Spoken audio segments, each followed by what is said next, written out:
define as the density function of density form of the lambda 1 in the form of this equation, and here choosing and the choose of any for the prior density for the lambda 1, lambda 2 and lambda 3, that will be independent of lambda 1. This is not obvious. So it's not clear about the possible choose for the derivatives. Okay. And here I am taking only kernel part of the distribution. I am taking only kernel part. Okay. So then the way we can use the pattern.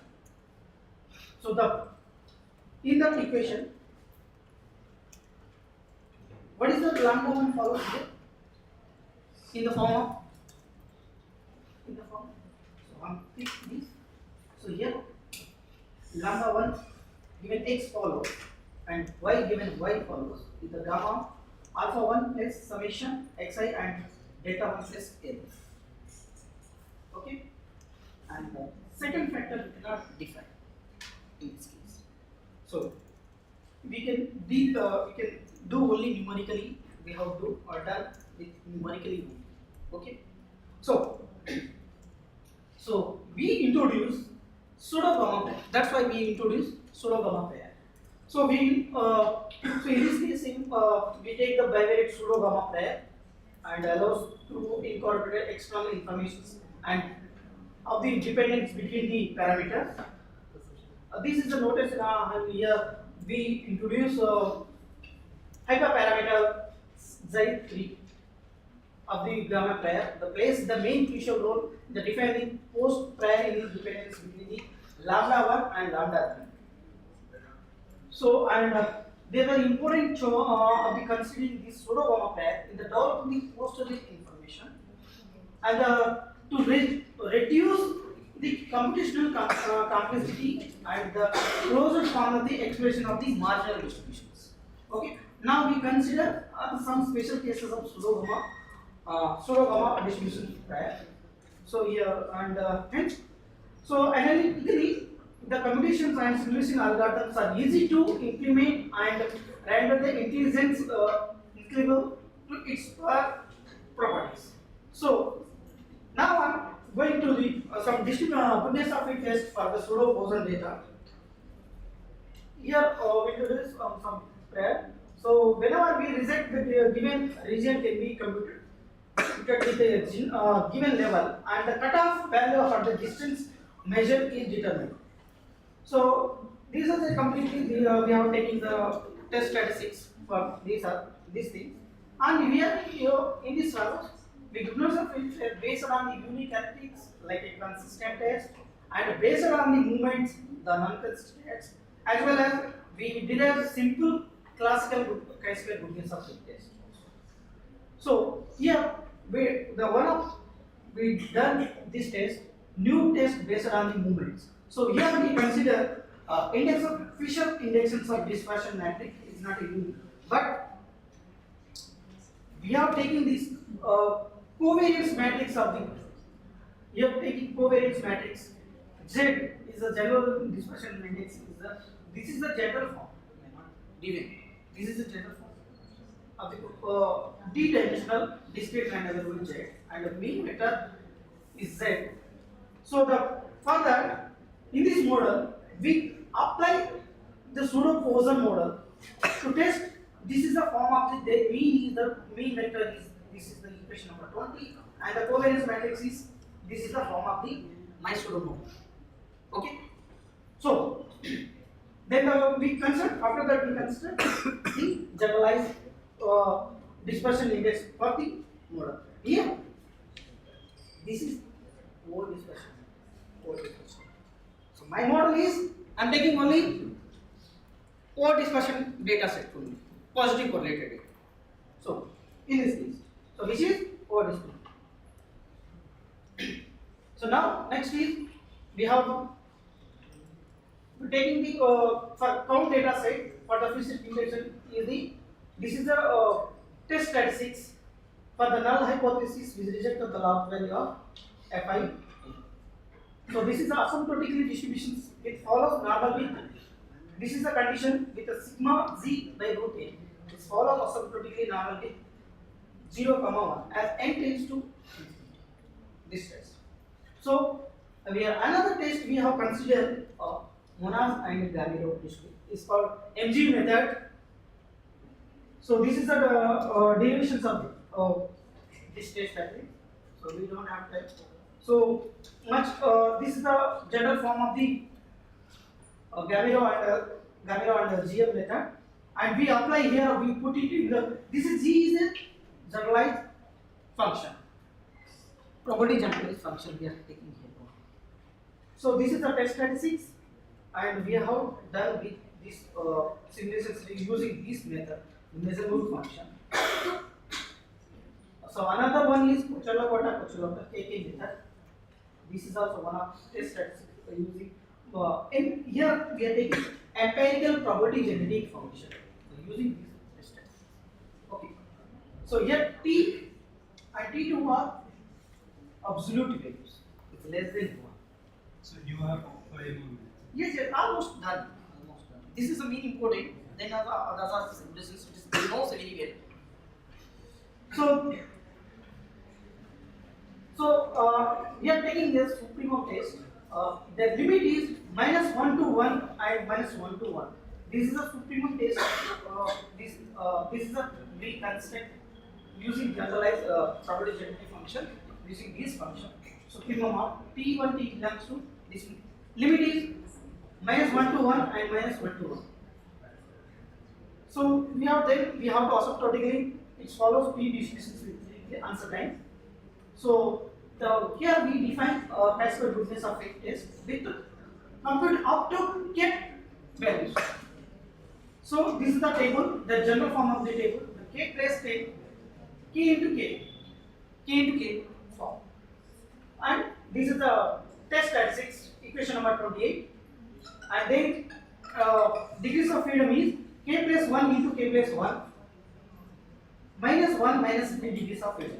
It follows also here. This is also follows with classical distributions. My test statistics also follow with these are the degrees of freedom. So simulation studies we have done with some simulation studies. Here we take the x follows over with lambda 1 and the simulate we starting with y follows over with x plus lambda 2 plus lambda 3 x, and we analyze basic inference. So this is taking this here the main important is here I am taking hit and run metaphorically for the to simulate 10,000 data set with thousands of 10 sample of the postal distributions of the lambdas. The first various sample sizes any equal to 10, 30, 50, 100 up to 500. Okay, and we calculate also mean and posterior distribution with the 95 confidence intervals with all mentioned below tables. I am not showing here. And for the simulation study for the goodness of fit test, also here also we are taking.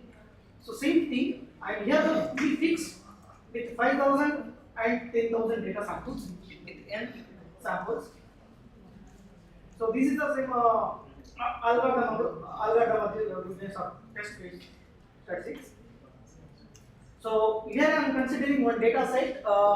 We are considering data set ISMA and Chowdhury in 2017, and also Arnold and Dr. Biju Manjula in 2021 is also using this data set. And here is it see here the data is correlation coefficient is positive. We are taking the data is positive, and we derive some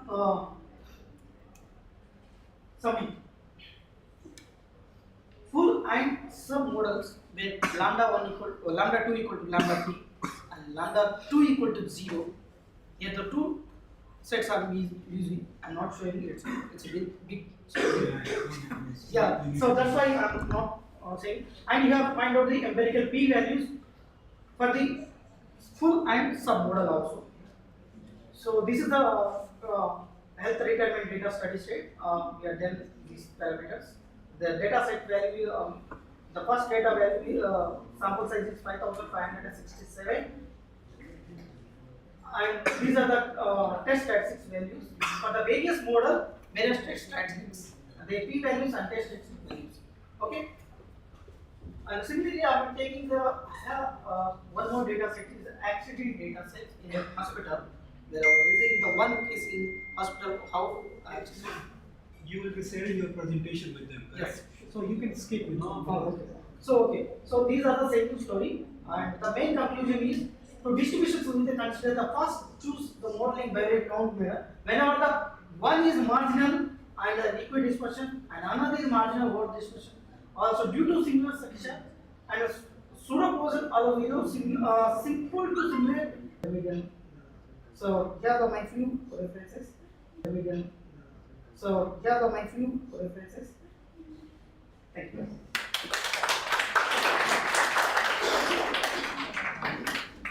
He's running away.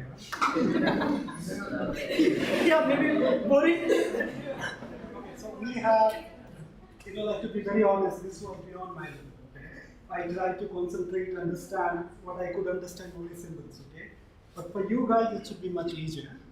So please say something. One observation, any feedback, what have you understood, anything, And we have 3 minutes. Come on, Kenya University is a prime university, don't embarrass me. Say something.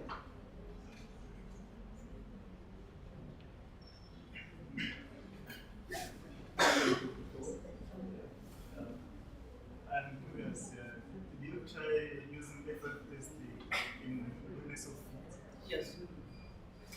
Okay. And also, what are the measures of information if you try here? Measures of information, like Fisher information. yes, and So- entropy. These Fisher informations, why I'm conducting this is the word dispersion. In our case, sometimes word dispersion is models. So we have to use this technique. We can get easy to and high accuracy. And compared to classical test statistics like Icstc and F test, T test. Okay, so whenever you are using, but this is good for this type of data, this type of models. One is marginals and conditional. So use this type. Alright, so let me ask one question. So for a lay person, who doesn't have very solid knowledge of statistics, tell me how does using your pseudo blah blah blah helps, Yeah. helps, okay, in terms of improving the quality of statistical analysis or testing or goodness of it. Just give me 2 points or 1 point. So this is generally in the BSc students whenever they are using univariate T test. So in that bivariate case, so we have a lot of complicated data sets of numbers. So these not use bivariate flow in the classical model. You have to use Bayesian model. So because there is a complexity of the data. So there is a dependent structure of the one data to another data. So that's why now in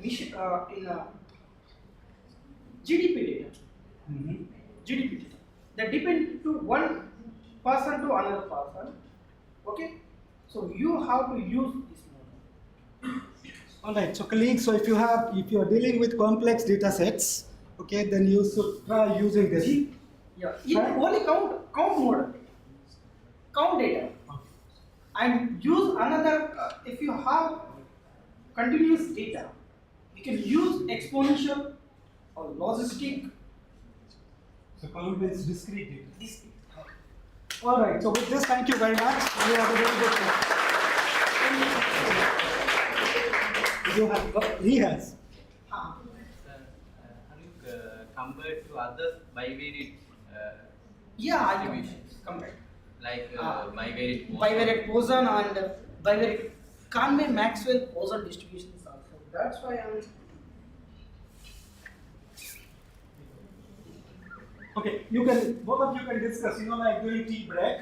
Okay, because they are waiting for us. Okay, thank you.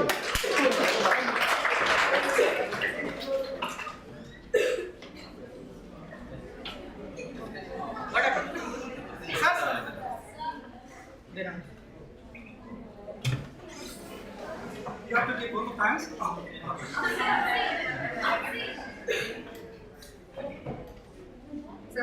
good morning, one and all. On behalf of the organizing committee of the 11th International Conference on Statistics for the 21st Century 2025, I extend my sincere gratitude to the session chair, Mr. Bhaskar Misra, for his able guidance, effective moderation, and smooth conduct of the session. I would like to express my heartfelt thanks to our distinguished speakers, Dr. Akash Roy and Dr. Bharat Veeranna, for sharing their valuable insights and research contributions. I once again express my heartfelt thanks to each one of you for your valuable time and presence. Now I invite Dr. Satish Kumar sir to give a small token of gratitude to Mr. Bhaskar Misra.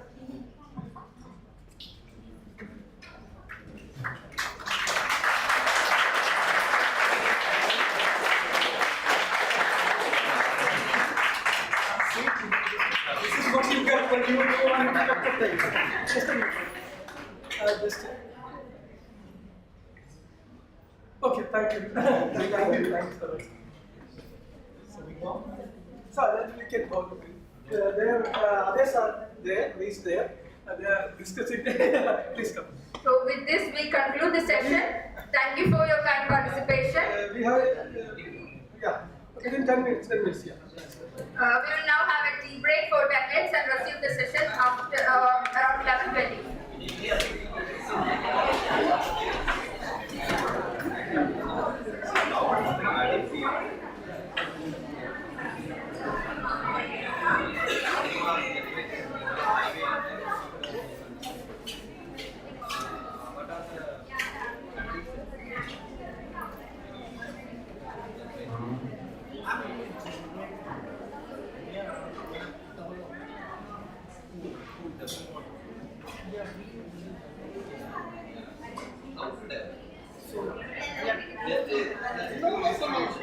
in the literature exists in the literature, past literature, these type of institutions do not exist. So one is conditional and one is marginal. They are not exist. This type of multiple. Just we are using the Bayesian.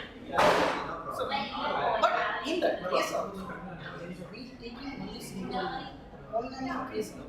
There is a linear relation between lambda and lambda. Yes, sir. We are taking that only first stage of the problem. We can take trivial case also. I will mention first polynomial case. I think f of x is f of x, f of x is f of y given x. Then multiply. You get Yeah, that this is a basic condition. Yeah. That is what is the density form of the private case? F of x into f of y given x. That is a basic condition. You cannot modify that case. But here only we taking the data, depends the data structure. That's why I am telling you. So they have lot of parameters, and that is our structuring depends on the marginal. Depends on the marginal parameters, marginal values. So that coefficient is also some parameter with the marginal case in the conditional form. So here I am taking lambda 2 plus lambda 3x. The x is also x is as follows. Also with some parameter.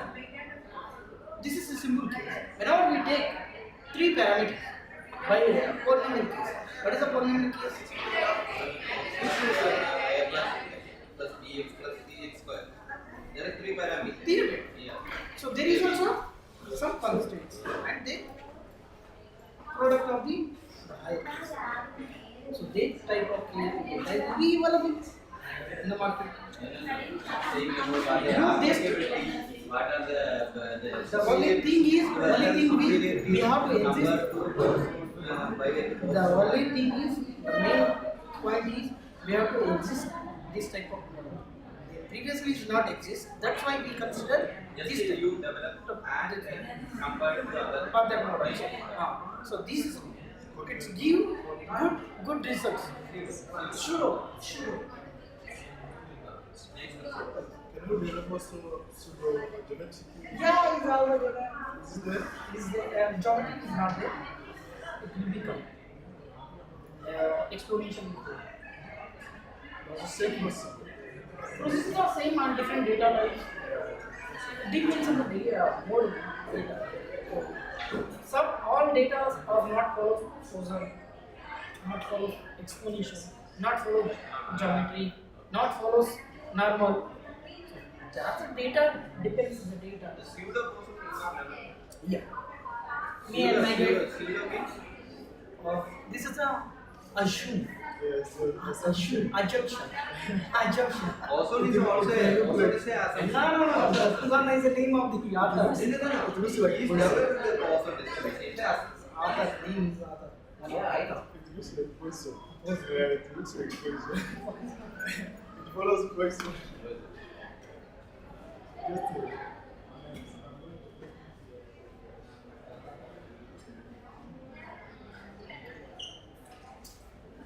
No.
ഒരു second സംസാരിക്കാവോ?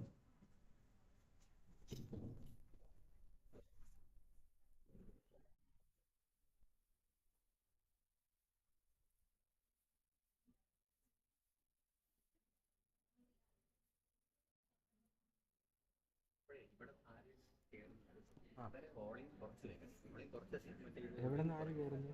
എവിടെ നിന്ന് ആര് കയറുന്നു? ആ slide ഇതിൽ കിട്ടോ? ഇതിലോട്ട് ഞാൻ അയച്ചിട്ടുണ്ട്. അല്ല, പോയിന്റർ വെച്ച് മൂവ് ചെയ്യണം. ഇവിടെ വെച്ചാൽ മതി. എങ്ങനെ ഇന്നത് ചെയ്തു?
Panel discussion number 1, conducted as part of Icstc 2025, focuses on the theme of official statistics and their role in informed decision making. This session brings together distinguished experts from academia, government, and international organizations. We are honored to have an eminent organizer, session chair, and panelists guiding this insightful discussion. The session is organized by Dr. K. Narayanamuni, former Deputy Director General at the National Census Survey Office. He is widely respected for his extensive experience in official statistics and public policy. His efforts in organizing this panel have brought together eminent experts from diverse domains. We sincerely appreciate his valuable role in shaping the session Icstc 2025.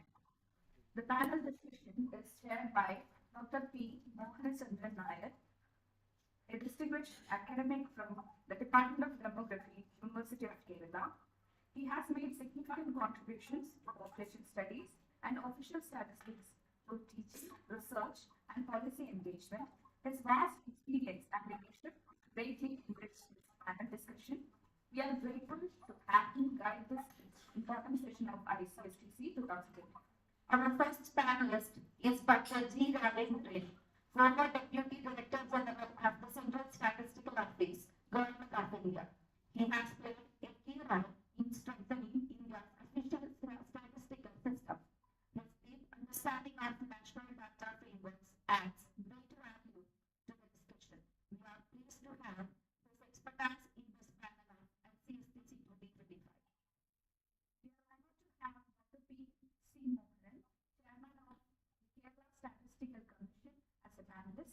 He is a well-known statistician with vast experience in official data systems and governance. His insights on the use of statistics for evidence-based decision-making are highly regarded. His presence enriches this panel discussion at Icstc 2025. Our next panelist is Mr. Bhaskar Mishra, Global Technical Lead for Civil Registration and Birth Statistics at UNICEF Headquarters, New York. He brings rich international experience in strengthening CRPS and legal identity systems across countries. His global perspective offers valuable insights into best practices in official statistics. We are delighted to have him as part of the panel discussion at Icstc 2025. We look forward with great interest to this insightful and engaging panel discussion, and now we invite the distinguished session chair to take over this session. Over to you, sir. Thank you.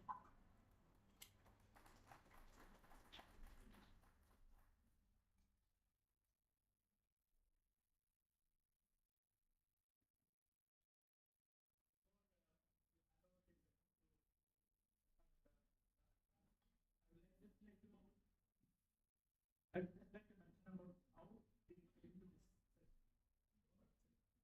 Earlier this year, we had the immediate activities here at the department, and we had an aluminum at that time. So, at the start of it, aluminum meeting, I had suggested that why don't we have, at the impact of the aluminum meeting, also suggest that there is a plan for having a series of workshops and seminars as part of the anniversary celebrations.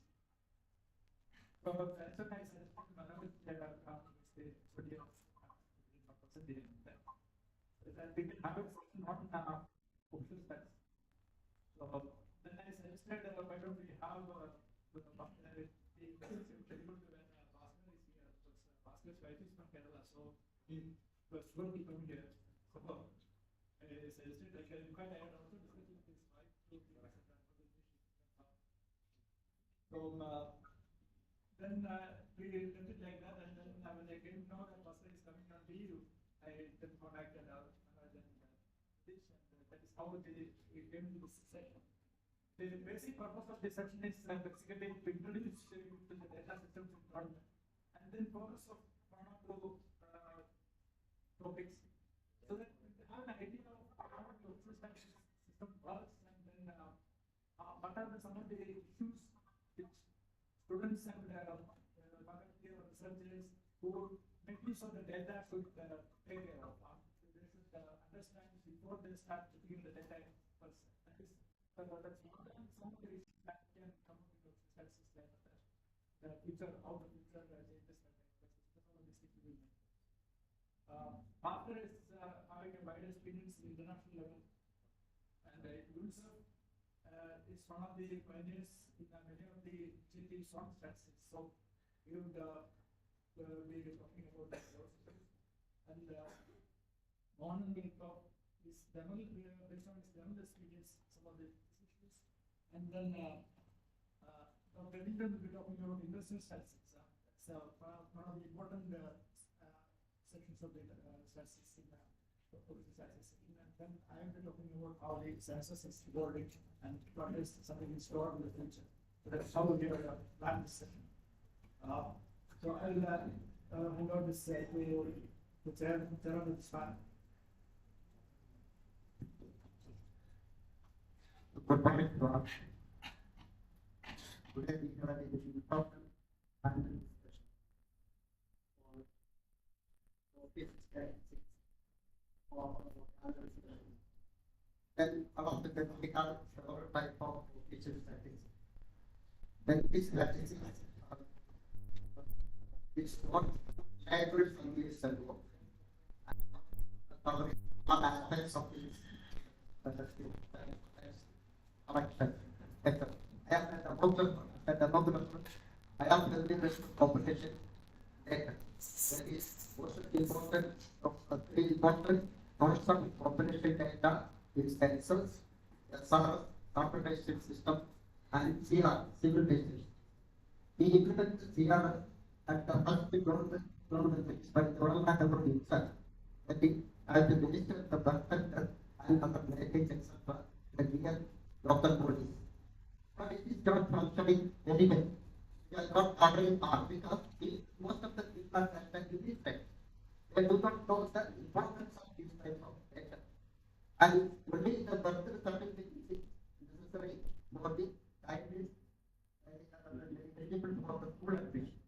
And most of them are not, majority of them are not attending the school at that time. And the education system is not anyone covering all of the incidents.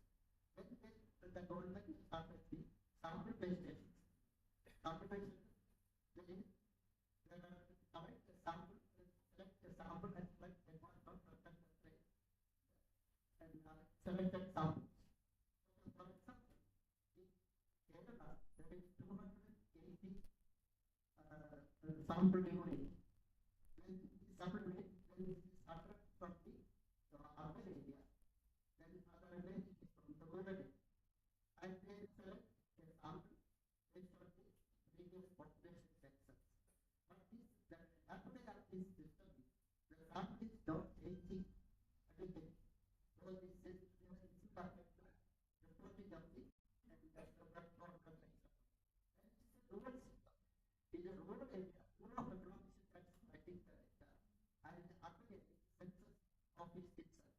When in the rural area, there is authorized local person in the sample report the incident to the bureau. Then every 6 months, the officer from the bureau visits that place and they does observe and making calculation. When they all this data sent to party office, external office, they publish the annual report or SRS report, SRS bulletin, etc. From that we will get the annual percent and etc. details. But in Kerala, this more or less complete. So we have not doubt that the CRS is necessary for Kerala itself. Okay, but it is necessary for other parts of the country. When census are of the other, is that the most important source of data of covering all the population in the country. Okay, this all of you know that in 2011, after census of 2011, it is 50 years over after the last. The problem is that India is a welfare state. There are so many welfare schemes implementing this. And this welfare scheme implementation based on the population data. Now we are using the welfare scheme based on the 2011 population data. Okay, there is a rapid change in the population factor, also living factors, etc., climate change, etc. So we have to get the administrative, labor sample calculation. before COVID, 2006, countries were not conducted the census. But after COVID, nearly most of the countries have conducted census, but India did not conduct the census yet. Now it is announced, it is 2037, it is 2036, our total districts collected, and then after 2027, and February, this February, 4 to 28, this is the census that I collected. Okay, then publish the final body of the March 1st. So this is the trend. But now we have to get the last 2 days back also they announced the census. But it's out there. There is a rules or regulations of the type. These are vectoral census. Whether it is possible to conduct the 27, then likely it is postponed. So it is at the next one is likely certain. Because otherwise it will have a okay, further which is then to the government. So we have a system of official statistics. When Prime Minister Modi came to power in 2016, he wants so many data. But most of the data is not up to date.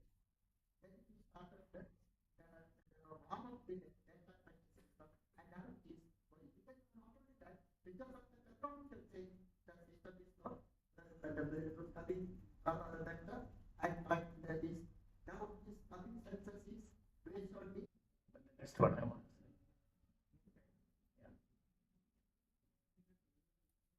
Yeah. And then I will be talking about the current context and the scenario of this official statistics and how to understand this official statistics better. And then there's something which I always keep talking, that is on statistical literacy. So most of us know about the literacy, but I would like to specifically mention the need for something called statistical literacy when you talk about understanding data. And then a little bit about the survey data, because these are what is always discussed in the okay. Yeah. Oh, okay.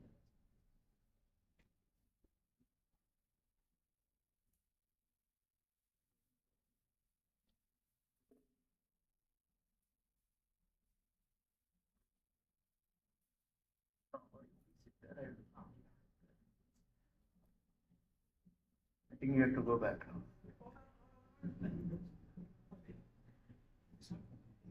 This data in particular was mostly produced by official agencies and used by government and researchers. Some of you might have been told in your class now that even during the time of Chanakya, we had Arthashastra, we used to have mentioned about the data. That is how we start teaching statistics. At least when I studied statistics, first thing they told was the importance of statistics and how the Arthashastra mentions about census. And even if you go back to the biblical times, at that time also there used to be census in the Roman Empire. So most of the data used to be collected by official agencies, almost till even now. And these were used to be only by the official researchers, official departments and government and also researchers. Now that was a past situation. And many of the schemes for data collection, whether the population census which the chairman mentioned just now, these are all purely done by government because of the cost involved, and there are other administrative requirements that you and I cannot start a major survey like that without resources. And many of the developments in the statistics in India happened after independence. Now before independence, during the British time, the colonial times, there used to be census. From 1861 onwards, we have the population census. And then we used to have import and export data and also. Now, many of them are not going into those specific things, but there are a large number of census, the importance of land, crop agriculture surveys. Then there used to be the National Sample Survey, which I think most of you are familiar. It started in the 1950s by Professor Baranovich under the ISIS on human area of statistics, especially not just human area of statistics, especially not just official statistics, the area of statistics itself. So all these schemes happened during the 50s and 60s and 70s. But over the years, what happened is there used to be delay in the data collection, and the technology was not that strong, or in fact there is not much of a technology to process the data. The numbers have to be collected by visiting, and then this data had to be entered onto a computer, and then this processing started. All those things caused a lot of delay in the process of production and publication, and all the publication is still in printed forms. And then there was very poor administrative reporting and lack of modern data processing of this administrative process. And these efforts are going on to improve the statistical system in all through these years. But still, up to around 90s, there was not much of an improvement, basically. Population census data itself used to come, it used to take 7-8 years for the final tables to come. Agriculture census data will come after 10 years, or some other census will come. So even NSS reports based on sample survey crisis of 1998, Asian crisis, Asian economic crisis, then the 2008 crisis. So all this has made the international agencies, especially the World Bank and IMF, specifically to pay attention to economic and financial reporting by the governments. So this was a major change, major initiative, and then they brought in what is called the data dissemination standards. We call it data dissemination standard, global data, general data standard, the data gap initiative. So these are all international efforts to ensure that the data produced by the government has certain standards, they are according to certain definitions, and they follow the. So this was. Data is the new, what do you call data is the new oil, because oil was supposed to be one of the most important things for development. Now they say that oil is still important, but data is the new oil now. Without data, you cannot think of development, you cannot think of.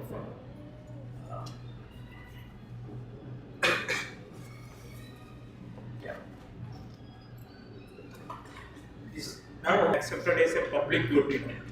When the government constructs a national highway, which is now along the Kerala, the concept of a public good in economics is that it is not meant for any specific individual or anything. Anybody can use it.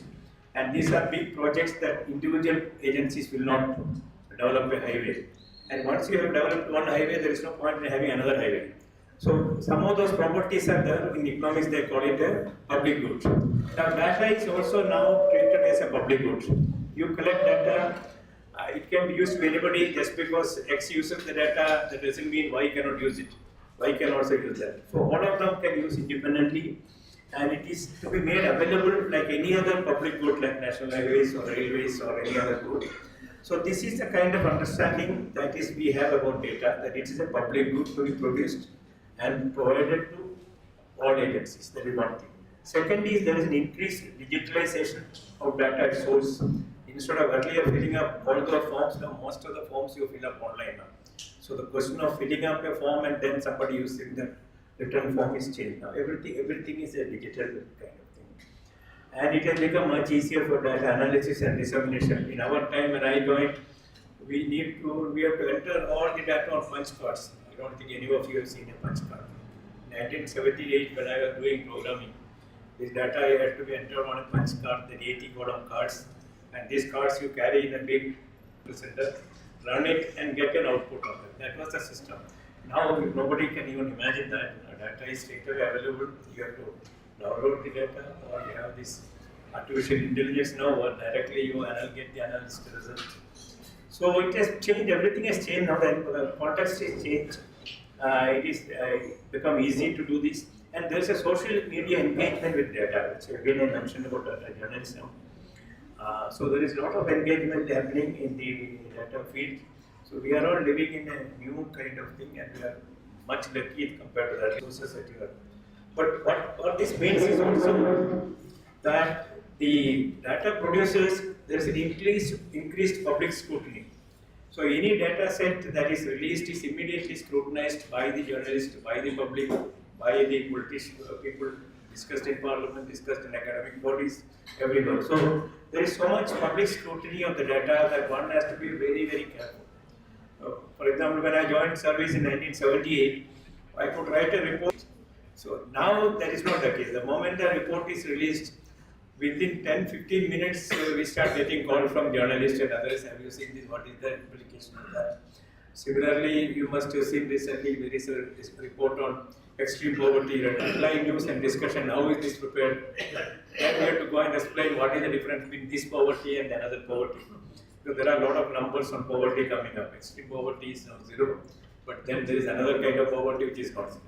So everybody is now after data. There is so much increased, makes this very tough for the data producers. You have to be extremely careful.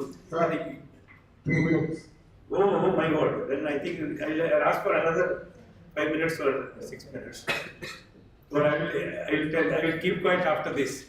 So I don't take the second round. I don't take any time. So it means increased public scrutiny and increased user base. But it also means with data users, as a user, it means there is a flood of information, there is much less scrutiny of production process, then the conflicting conclusion, the same data, then there's all extremely careful because that is a political, you don't know what is this number. And government also has several data archives. Some of you should look at the data.gov.in. And government also has several data archives. Some of you should look at the data.gov.in. It's the Government of India data archive. It's the Government of India data archive. Then RBA has a data warehouse. MOSPI also has a warehouse. ICSSR has a data warehouse, which I was instrumental in. We have these big data archives available now. And then the next one.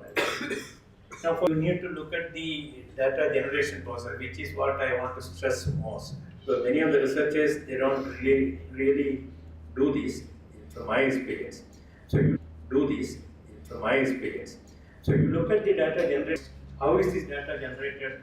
What is this data about? Why is it generated? And when was it generated? So you should ask this kind of questions when you look at a data.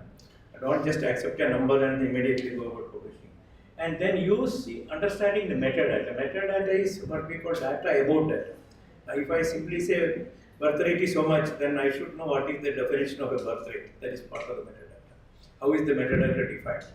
Birth rate defined. And when is this, for which year is this birth data? And who has collected the data? Why is, so all this data information are what we call metadata. That is data about data.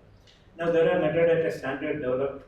And I will very briefly touch the last point, that is statistical literacy. Now, most of you are familiar with the word numeric literacy because the ability to read and write is literacy. You can read and write as literacy. There is another literacy called numeracy. You can add and subtract or do simple arithmetic. That's also a normal non-thing. Financial literacy, if you are able to do banking. Just give there only an example I wanted to tell you.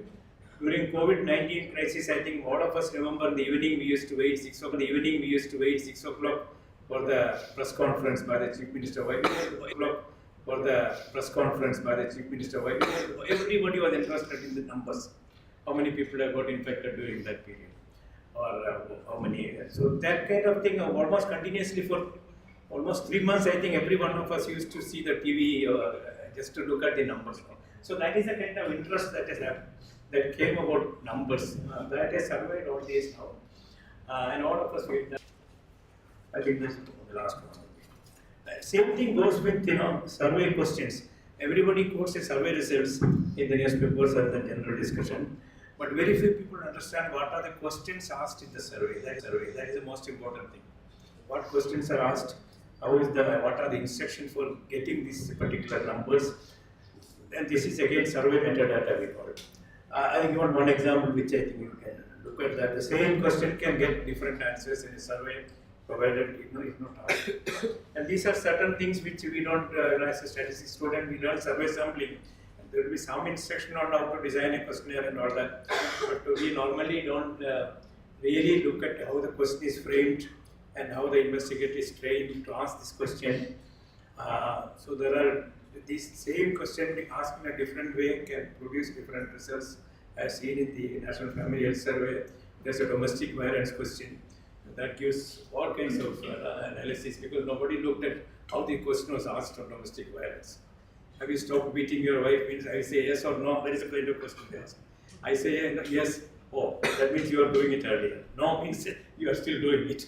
So this is the way we generally say the questions are very important. So that is why the survey questions, you have to be very careful when you frame it and we interpret the thing. So these are some of the points which I wanted to just mention when you talk about official data. Maybe if there is time, we can further discuss. Thank you. Thank you.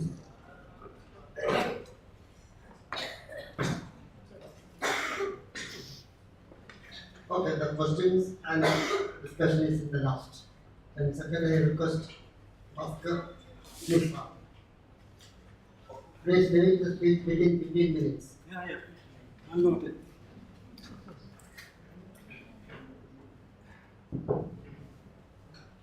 Slide. No slides. You just you can remove. Can you hear me? Hello. So thank you, Chair. Thank you, Professor Satish, for this opportunity. And thank you, Unisir, for facilitating this event. It is indeed a pleasure for me to be among three statistical giants, my gurus and my mentors. I have known all three of them, and I had the fortune to work closely with two of them, Mohan sir and Muni sir. Let me give you one small snippet to explain how senior they are. The year Ravindran sir joined the service, I was born. Here I am to make a case for CRBS as the main data source for population statistics, especially fertility and mortality indicators. And I have worked in all three wings: population census, CRBS, and sample registration system. When I was working with Office of Registrar General, SRS and CRS were my core responsibilities, and I also had the additional charge of population census taking in Bihar 2011. Okay, so you know it's going to be very interactive. So how many of you have used vital statistics from CRPS system? Raise your hand. Statistics for Kerala, or the national level statistics from CRBS, or international statistics? No hand? Not for you. Veterans are not allowed. Oh, this is okay. How many of you heard about the Leave No One Behind agenda? Have you heard about Leave No One Behind agenda? One answer mentioned about Sustainable Development Goals. So one of the core principles of the Sustainable Development Goal is to leave no one behind. All right. So what are the three essential things needed to meet leave no one behind? We need to identify, isn't it? Say yes or no. Yes. Oh, good. So we need to know who they are, how they are, and where they are. Unless we have information on these three aspects, this entire conversation around leaving no one behind will fall flat. And we need data on a continual basis. If not in real time, maybe a day will come when we will need data in real time. So do you think there is a data source other than CRBS that can meet all the three objectives? The answer is no. Capital system, even the chair talked about sample registration system. So why do these countries, including India, still rely on these sources, ad hoc sources, for getting data on fertility and mortality indicator? So this is what I'm going to talk about. Why the statistical power of CRBS systems remain grossly underutilized. The statistical power of CRBS system, and I work very closely with more than 80 countries, and I can tell you, and this is everywhere, excluding developed countries. Just people may not be familiar what is CRBS system. I will come to that. Okay.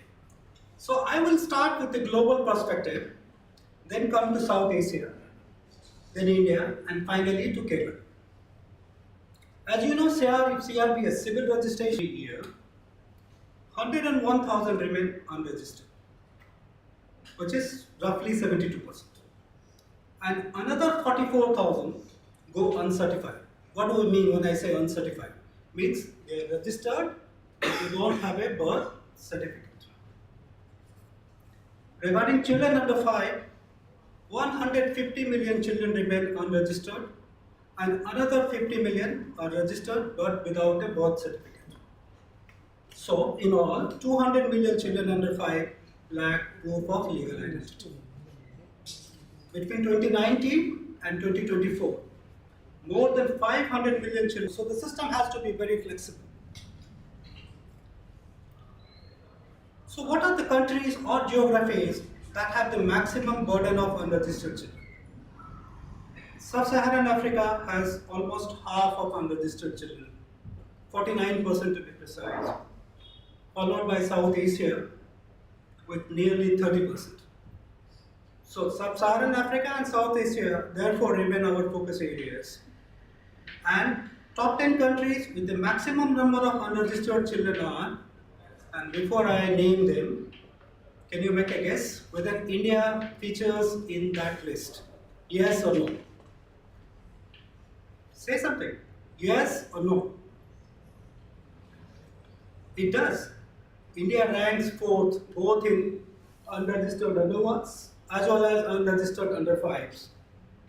And the countries are Pakistan, Ethiopia, Nigeria, India, DRC, Bangladesh, Uganda, Angola, Yemen and Tanzania.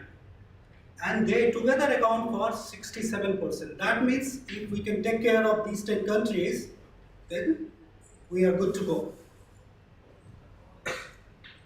That's why, from UNICEF perspective, these countries are our focus countries.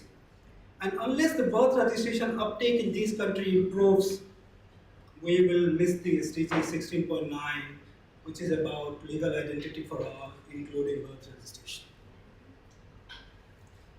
And what is the percentage annual exponential rate of improvement required to achieve universal birth registration by 2030 in these countries?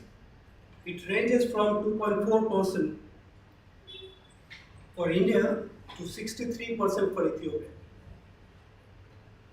Sub-Saharan Africa will have to improve by 12.9% every year, and South Asia by 5.7%. But there is a big catch in these numbers. Can you make a guess? None of these numbers come from CRBS systems. They are from surveys, DHS, MITS, and this brings us back to the main point of using administrative data and why doesn't this happen? Out of these 10 countries, India is the only country that publishes vital statistics report annually, though of late there have been some delays and there are other issues that Monans have also hinted about. So why is it so? Historically, the vital statistic component was never projected as a priority area. So everybody focused about birth registration because of protection and other issues. Developed countries had well-functioning CRBS systems, okay? So they never bothered. And if they don't bother, forget about getting the space that CRBS deserved. Before Millennium Development Goals, how many of you have heard about Millennium Development Goals? Say yes or no. Alright. So the Millennium Development Goal came in 2000. And before this, CRBS was never tied to global development frameworks. So MDG 4, which was to reduce child mortality, and MDG 5, which was to improve maternal health, explicitly mentioned CRBS as the main data source. And until 2011, countries were talking about investing in CRBS systems for tracking these two Millennium Development Goals. And suddenly in 2011, everyone started asking for more rounds of DHS and mixed surveys. And I was a witness because that time I was working with Office of Registrar General India. In India, we added a table on under 5 mortality in SRS main report in 2008 so that we have annual estimates on under 5 mortality. And started publishing maternal mortality bulletins using verbal autopsy data.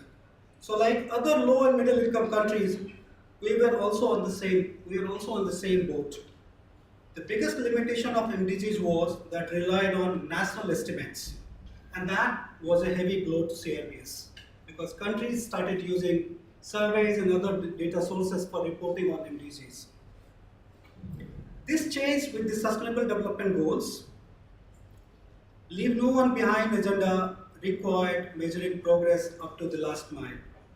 16.9.1, legal identity for all, including birth registration, was added as an indicator.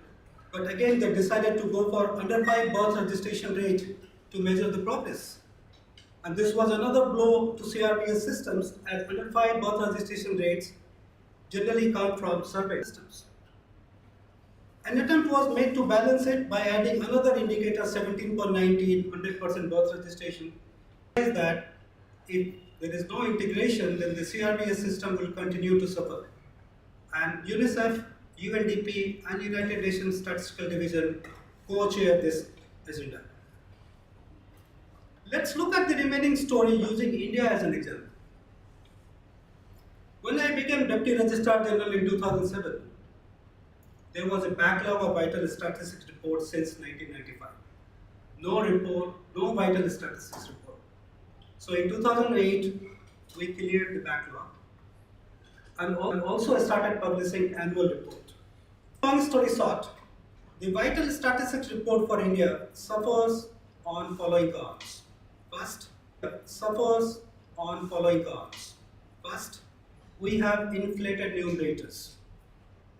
The numerator, the number of children registered, also contains beyond 1 year registration numbers. So there is a mismatch between the numerator and the denominator.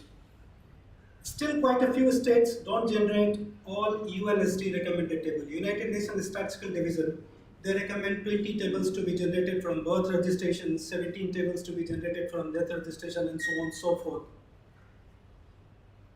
Not publishing denominators during COVID time, the vital statistics report didn't have denominator.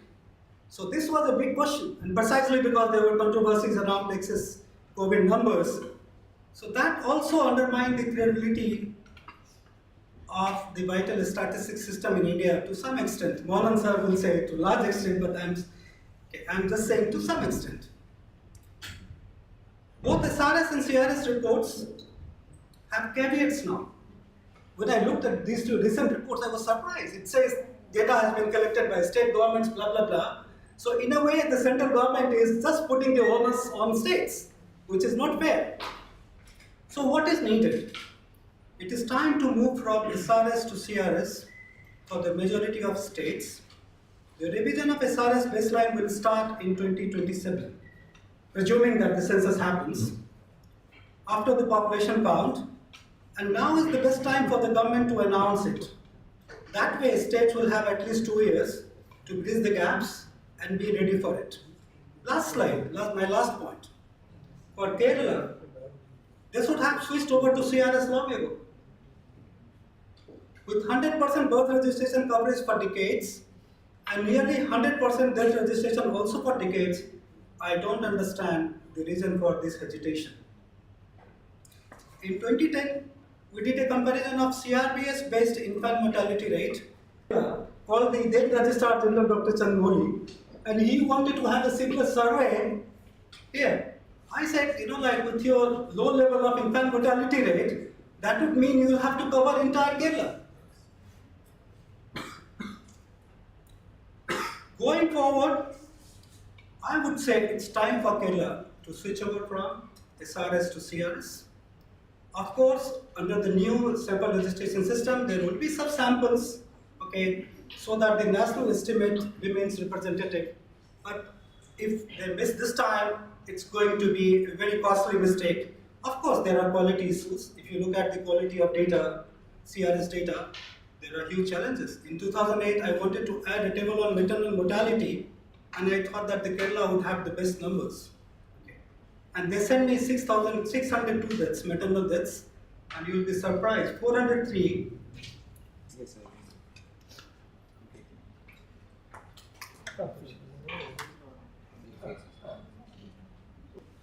But anyway, India has been conducting census over every 10. India has been conducting census over every 10 years, and because the census has a 10-year gap, certainly there will be evolution taking place, because once 10 years is enough time to show, to look at the second. Say 10 years is enough time to review your procedures, additional duration of questions if you want. I'm basically asking additional duration of questions if you want. I'm basically asking whether you want to collect more data, then changes in 1951, the only time where we tried to collect data on nationality, and that was restricted to Assam. The census questions on nationality and what was recorded there, that has been the basis for much of the agitation which has happened in Assam later on. Also started compiling data not from population but from the records on villages and towns to form village and town directories at a later stage. 1961 brought in a concept of town groups. Later census it was modified as urban agglomerations. The towns which are close together, like Calcutta, Hubli, Howrah, etc., they are just adjacent to each other. Or even if you come to Kerala, even at that time, the municipalities of Fort Kochi, Ernakulam, and Mattancheri, they were just adjacent to each other. So these towns to be grouped together. That was an idea. And there was also a concept of standard urban areas that was brought in 1961 census to get statistics together for areas that may become urban by the end of the century. So after 2001 it was not there. After 1991 that was not kept. But up to the idea was if people want to plan, you have some data available. That is the idea. 1971. Even 61 census quite a bit of the detailed tables were based on samples, not for the entire population, because all the tabulation was manual, so you could not process everything with a limited amount of resources. And in fact, the 1941 census itself, India had used samples for tabulation because there was no money because of the Second World War. In 1971, a very efficient sampling design was drawn up. But how much of it actually was used in the field is something which I am not sure, because many people have told me that it is not the way in which it was intended that it was done.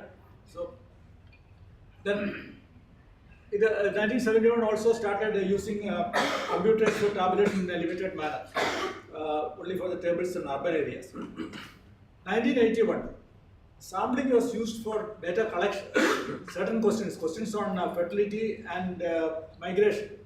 These questions were asked only in 1/5 of the enumeration areas, not all over the country, except in the small union territories where it was collected everywhere.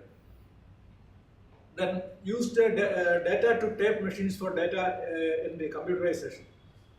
And it also initiated a scheme of using Icstc techniques for the quality control of coding, because many of the items like region, language, questions on occupation, industry, they were all written up. So somebody will say I am Hindu, or somebody will say I am this and that, or somebody will say my language is Mahal. Then it has to be coded in an appropriate, so that these codings were being done manually. And I have myself seen some places people have corrected from one code to another without any sort of background information that facilitates that correction. Like for example, somebody had corrected from handloom to khadi or vice versa. I don't exactly remember, but the information, the response was only weaving. It did not say whether it was handloom weaving or khadi weaving, but somebody who was coding coded one, and the supervisor has cut it and put in the other one. So whether this type of things. And anyway, no supervisor can check everything fully. So there was a plan to use Icstc for checking the quality of coding in 1981, and in fact it should have been extended further in the later censuses. Unfortunately, it was not taken to the logical end. 1991, there was a very disastrous consequence of this. Next slide.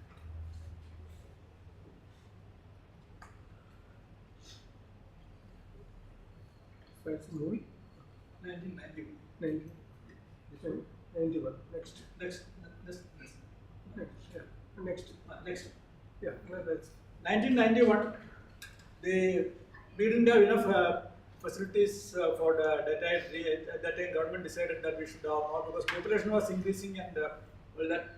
So finally, government ordered the census commissioner that you should use outsource the data entry part of the, and it was given quite a large amount of work was given outside, and its quality was not good, and out of around 43 crores of 4.3 crores of records which are given outside for data entry, almost 3.6 crores we had to redo inside the office, which actually delayed the census data processing in 1991 by almost 1.5 years.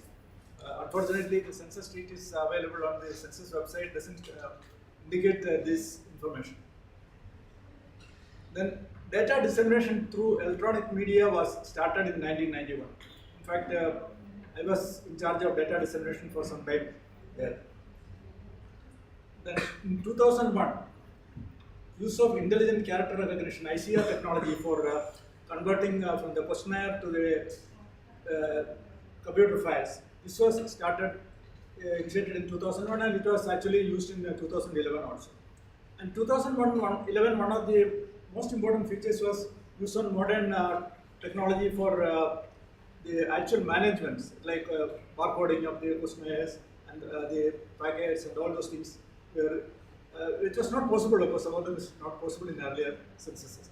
Probably something more was. I was not associated much with 2011, so I could say that. So if anything is there, probably Bhaskar can supplement. Now,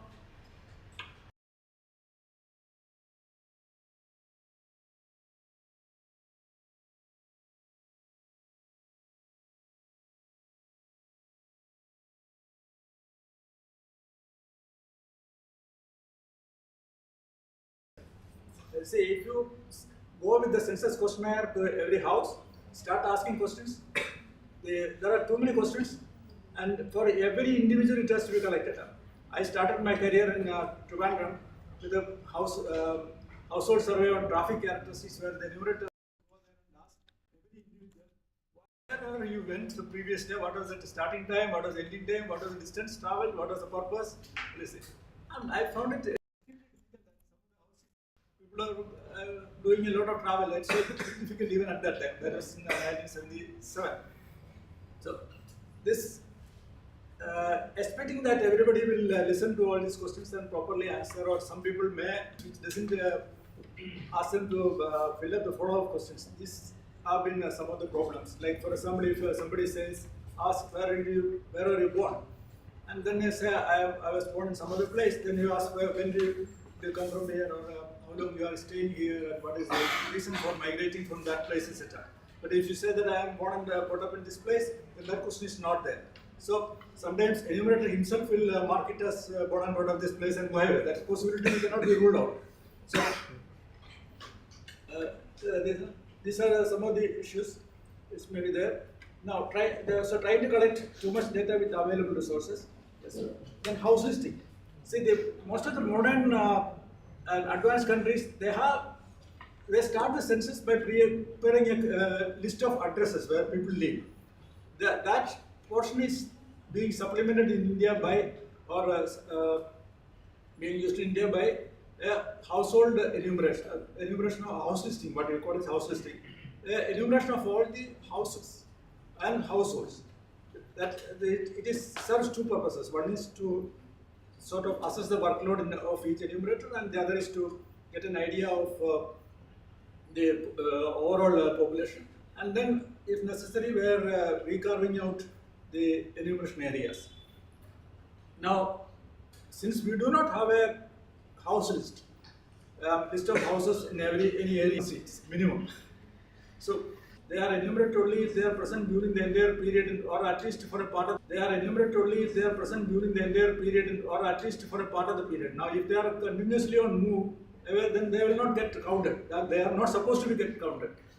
There may be because of errors, people may get counted. That's one issue. Then use of census data. What are these used for? Constitutional. The limitation of parliamentary and assembly constituencies are based on the census population. Now, then there's also statutory rules uses like National Food Security Act. It says the urban population based on the previous census. That is what that's what we are mentioning. So 2011 census was over long back. That figure has to be used because this act says like this. It didn't say the projected population or anything like that. Even in income tax acts, there are some mentions about the population figures based on the census for determining whether it is a semi-urban area or something like that. Then statistical uses for sampling frame, mainly as a sampling frame it can be used. Then there is the use of statistics coming out of census for planning and policy formulation. Now, just have a look at what is possibly in future census, what is possible. Now, now the possibilities are, one is difficulty in getting enumerators. As I mentioned, the enumerators are reluctant to do this work, so getting them is difficult. Then another thing is difficulty in contacting the respondents. I go as a census enumerator to a house, in urban areas especially when husband and wife both of them are working or children are going to school, when I reach the house there will not be anybody to collect the information. That sort of issues comes and it affects actually. Then classification issues. So rural and urban, we have a dichotomous classification which is normally done based on the previous census data. Now, there has been questions about whether this is enough. Whether should we have something like a semi-urban classification? And so these are something which people should think. Now, current economic classifications. The questions about industry, which industry you are working. People have been basing a lot of data on national industry classification was being brought out based on the census data. Demands for data. There is unreasonable demands on the census for collecting data, mostly from misunderstanding about census. That they think that because census is being done, we can ask this question also. Enumerator is going, so let us ask this one extra question like that. That doesn't actually give you data. It may sometimes give absolutely useless response. Biggest example is in 1991 census, the Defense Ministry sort of caused the census organization to ask a question on an ex-serviceman to every individual. And whether if it is an ex-serviceman, whether he is the pensioner. That entire data had to be thrown away because it could not be used at all. Then lack of appreciation about use of sample surveys. Because people think that sample surveys cannot give, a lot of people think that sample surveys cannot give good data, and people like sample surveys only when the results are something which they want or they are interested.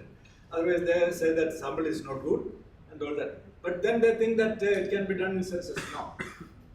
Census is prone to a lot more non-sampling errors than any sample survey. Now, there have been a lot of press reports. About record-based census. Now, several countries have embraced record-based censuses, and they do not go and send enumerators all over the country to do census. What they have is something like Icstc database or something like that, or citizen database, and from that they collect the data. Technically, it requires less manpower at a particular point of time, but requires many other basic.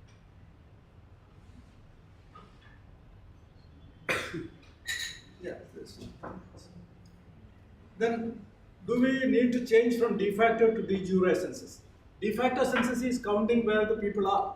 De jure is where the people are counted where they are supposed to live. These two are different things. If, as I mentioned, the NRI population will get counted in India if it is a de jure census. Jurisdictionally, they are supposed to be in Indian soil, so the Indian residents, so it will be counted here. De facto, they will. Now, if a record-based census, they have to be it is a de jure census. You cannot have a de facto census in record because people will be all over the place anywhere. The record will be remaining at the same place where they normally live. several purposes, de jure population is more helpful. For example, apportionment of Lok Sabha seats across states. There's no point in saying that so many people from say, Assam, Bihar, UP, etc., Bengal, etc., are here in Kerala, and so according to their number, the population should, the number of seats in the parliament should go up. That's no point in that. The same with the delimitation of constituencies, where the constituency boundary should remain.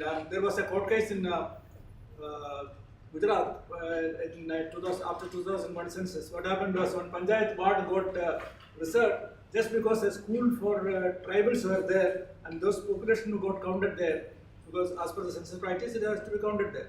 So then the Panchayat is so small there that population was enough to get that particular ward as a reserved ward.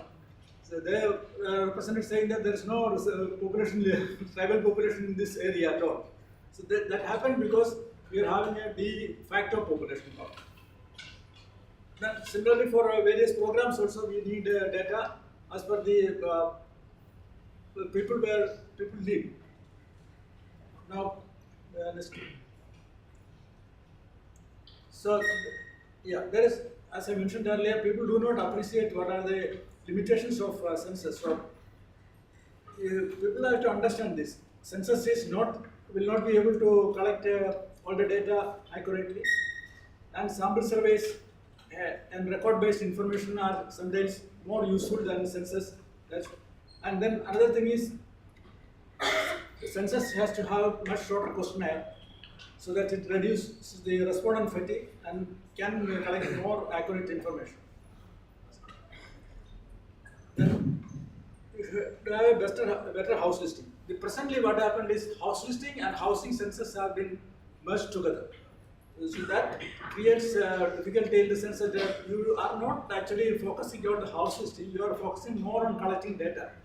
I have been advocating with the census organization that the housing census part should be linked to the, taken to the main population enumeration. So that we have focus more on the house listing part so that we know where people live. When trying to create at least a semi-permanent address list tied to specific locations. Maybe digipin, which a postal department is now playing around, may be useful. Do not collect data that are not useful. For example, data on construction of material of non-resident buildings, data on can be collected better in NFHS, like number of children ever born, number of children surviving, etc. Data that respondents themselves may not know connectivity. Somebody comes and asks me what is the place of birth of my grandmother. I may not know. Because place of birth is being asked for everybody. Where or the place where they were living at long time back, etc. These things people may not, the respondent themselves may not know. So don't get into such questions. So these are some of the points which I wanted to put before you. I don't know whether it will be understood and appreciated. Thank you, bro. Thank you, sir. Yes, very well, sir. Sir, you need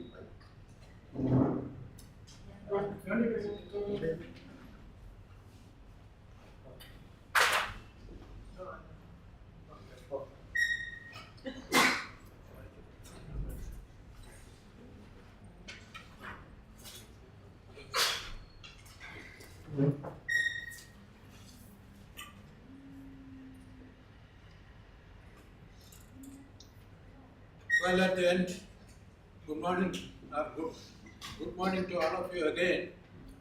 Well, good afternoon or good morning. Okay, sorry.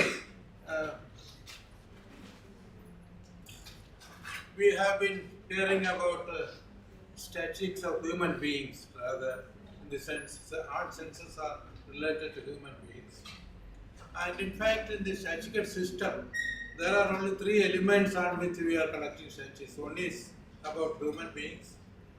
The second is about the activities which the human beings have done or the enterprises which they build up. And the third is about environment. if you have the statistics of environment, statistics of enterprises, and statistics of human beings, the entire statistical system or the entire statistical input for planning or development or whatever issues or evaluation, all things are covered. Now, I shall be talking to you about the statistics of enterprises. That is a deviation from the earlier presentations, because you have to talk about, you have to know about enterprise statistics as well as environment statistics. Unfortunately, there is no lecture on environment statistics in this forum now. Maybe in the next session, in the next meeting or next conference or something, we could get some environment specialist to have statistics. Now, regarding enterprise statistics, it's a part of any human activity, and basically, as you recognize every human being, you also have to recognize every enterprise. Now, does it happen in India is a question which I am placing in this forum. The presentation purpose, of course, I did not have to elaborate to have an overview of the enterprise statistics in the country and to have some kind of evaluation. So, I don't have to explain more about it. And the first and the foremost, as we have been noting about the human beings, what is the population today, and do we know who are there? We don't do have a kind of a register of people living in this kind of in this country or so. At least there is a census, there are so many registration systems and civil registration or some registration or those are there. But in the case of enterprises, what is happening? There are a number of enterprise acts which are providing for registration. There are a number of voluntary registrations being done. But for example, factories act, income tax act, GST act, establishments act, there are many of them under the acts, and also there are voluntary registrations. But unfortunately, there is not one single registration which gives the total number of enterprises in the country as on any date of. So that means there is an identity crisis. Corporate sector will say that there are so many corporate enterprises registered, but I don't know with the enterprise statistics. And what are the data sources which we are using on enterprise statistics? There is an economic census, just like population census, there is economic census. Then National Summit Survey do conduct an enterprise survey that started in 1950 with various formulations, and it has come. And then we have annual survey of industries, we have Department of Company Affairs having some kind of a registration. They have a registration system and publish data on number of units and the paid up capital and all those kinds of things. Then there is a Udyam registration under the MSME, and there is a TDS and GST registration databases. Now, TDS, you know, the tax related assaults, and GST, so that everybody now know that all your purchases, there is a GST component in that, there is a registration. So they also do have some kind of a registration. Doing economic census, but there are issues. Doing economic census, but there are issues. Next. The issue is there is no legal backing for economic census, because for corporation census there is a legal backing, there is it's a kind of an act which provides for, but this there is nothing. Then multiple agencies contract investigations and under coverage of. Now, consistency to lower numbers. Now, for example, in economic census 2013, the total number of enterprises in the country is counted to be 45.36 million. Whereas in 2010-11 sample survey of non-factor sector enterprises, there was 57.67 million. So basically, there is a gap in the economic census. So therefore, economic census has, and the 2019 economic census results could not be produced because of the quality of data. Anyway, so that is the problem with economic census. Next, enterprise survey. This has been started in 1950, and then there are surveys which have been conducted under the National Summit Survey. Then multi-sector survey started with unincorporated non-agricultural enterprise in 2011. 10-11 and 15-16, and now since 21-22 it is a annual survey. And these surveys have become basically the purpose of data for non-agricultural, non-corporate non-factory and non-government enterprises. Well, uninterrupted non surveys have some issues. Their industrial, institutional industrial coverage has been changing, and one major change which has come up is the introduction of special industry codes in different surveys, particularly in the later years. This has been changes, and I do not want to develop on that in next. And this is a problem area. The industry code 608, 68108 and 68109 introduced in 2023-24, and also activities of electricians and plumbers. These are some of the codes which are creating severe problems.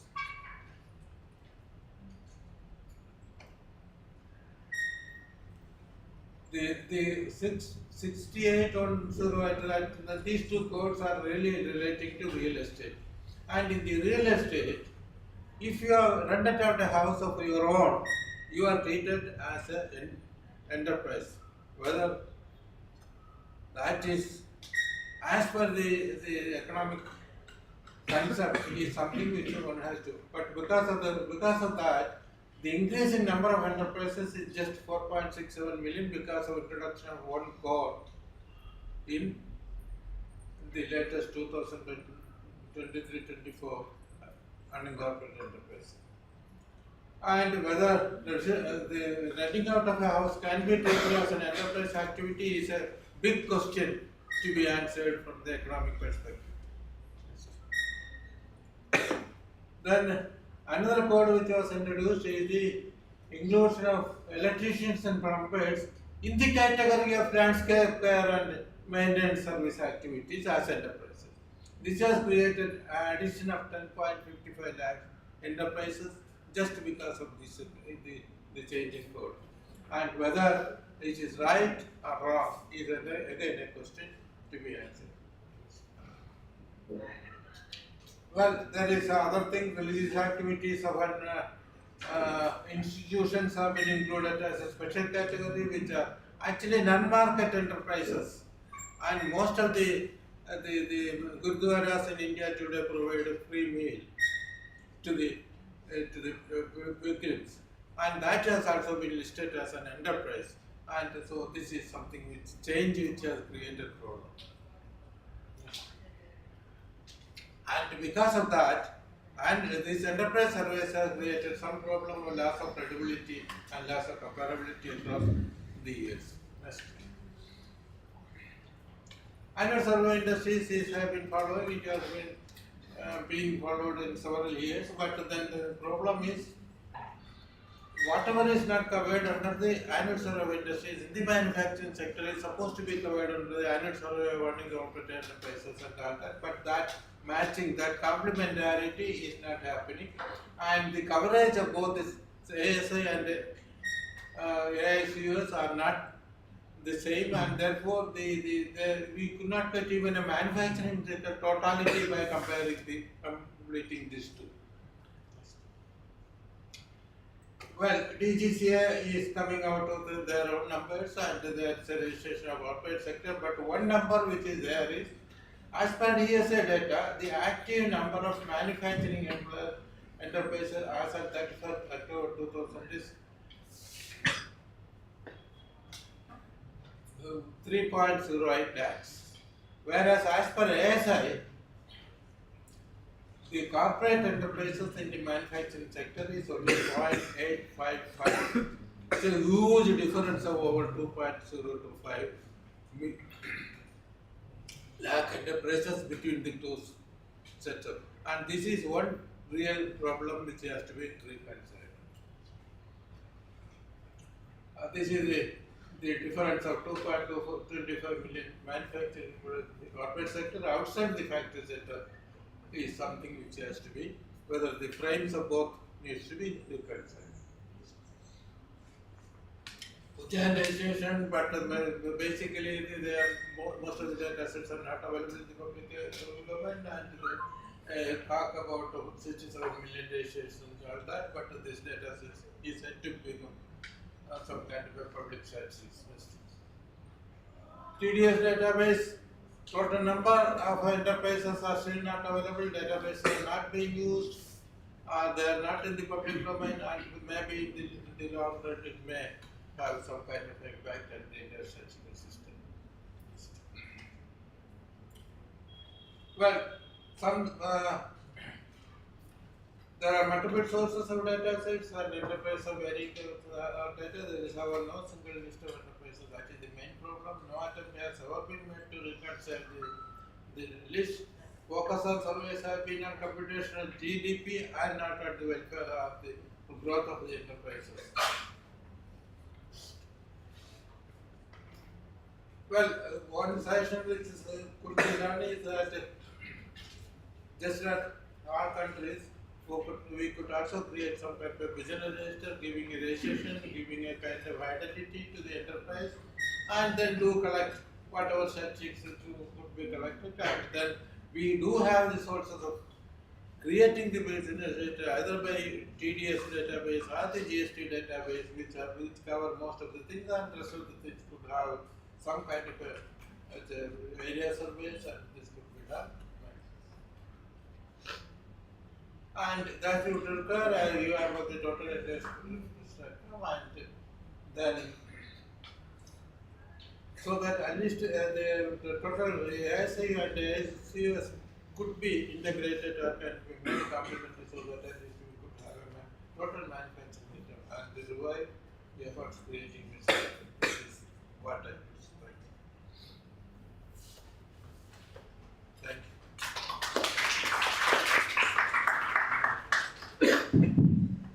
Thank you, sir.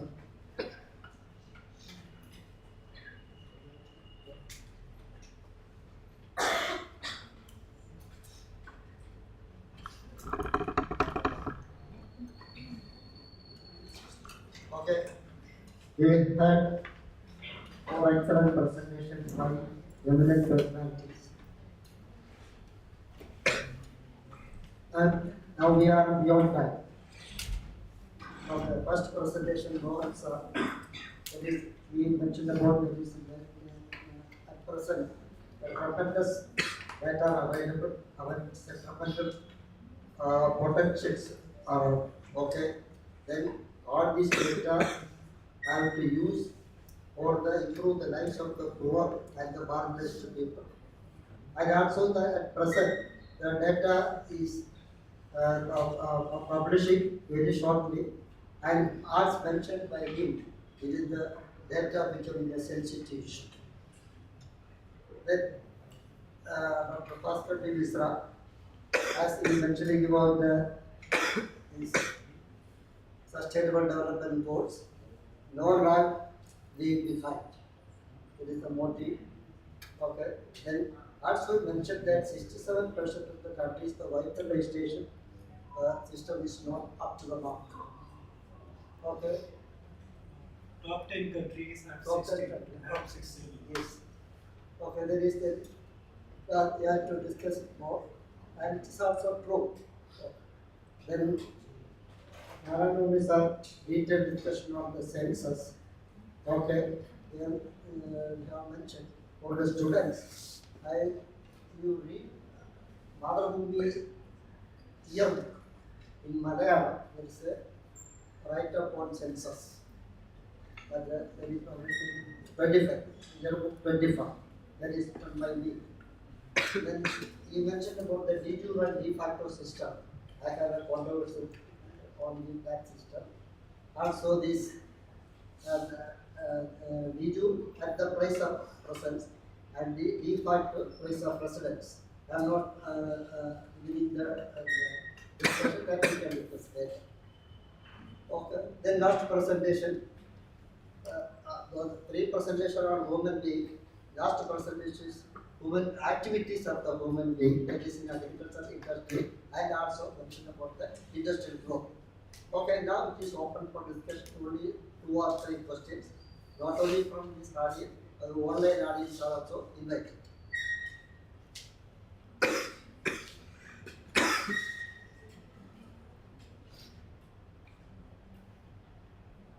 Why is the government really reluctant to hold the census of one day in India?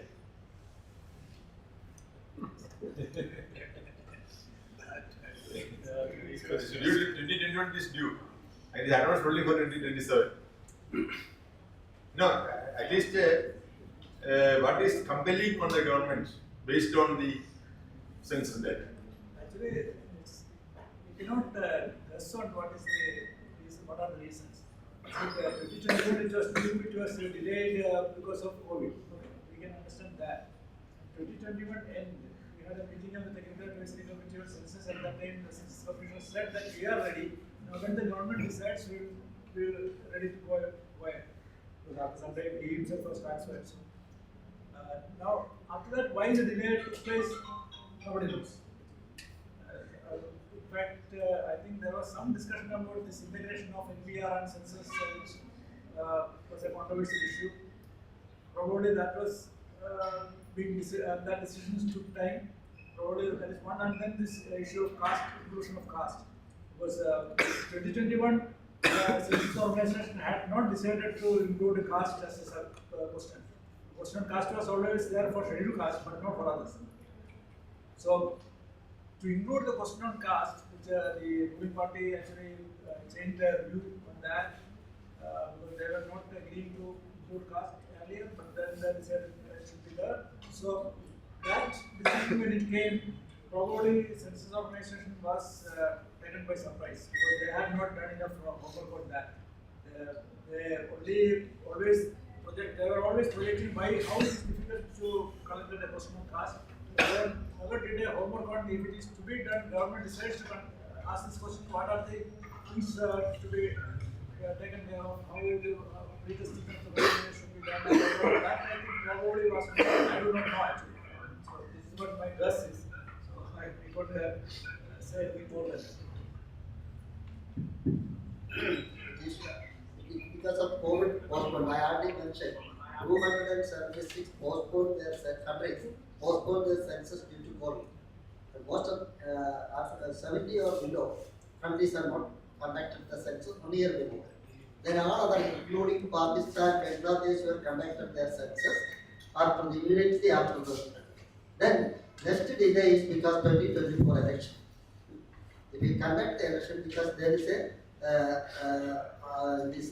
declaration that next census will 30%, 33% reservation for women candidate.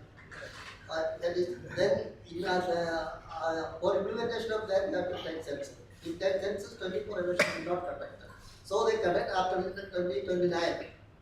I am still now already declared.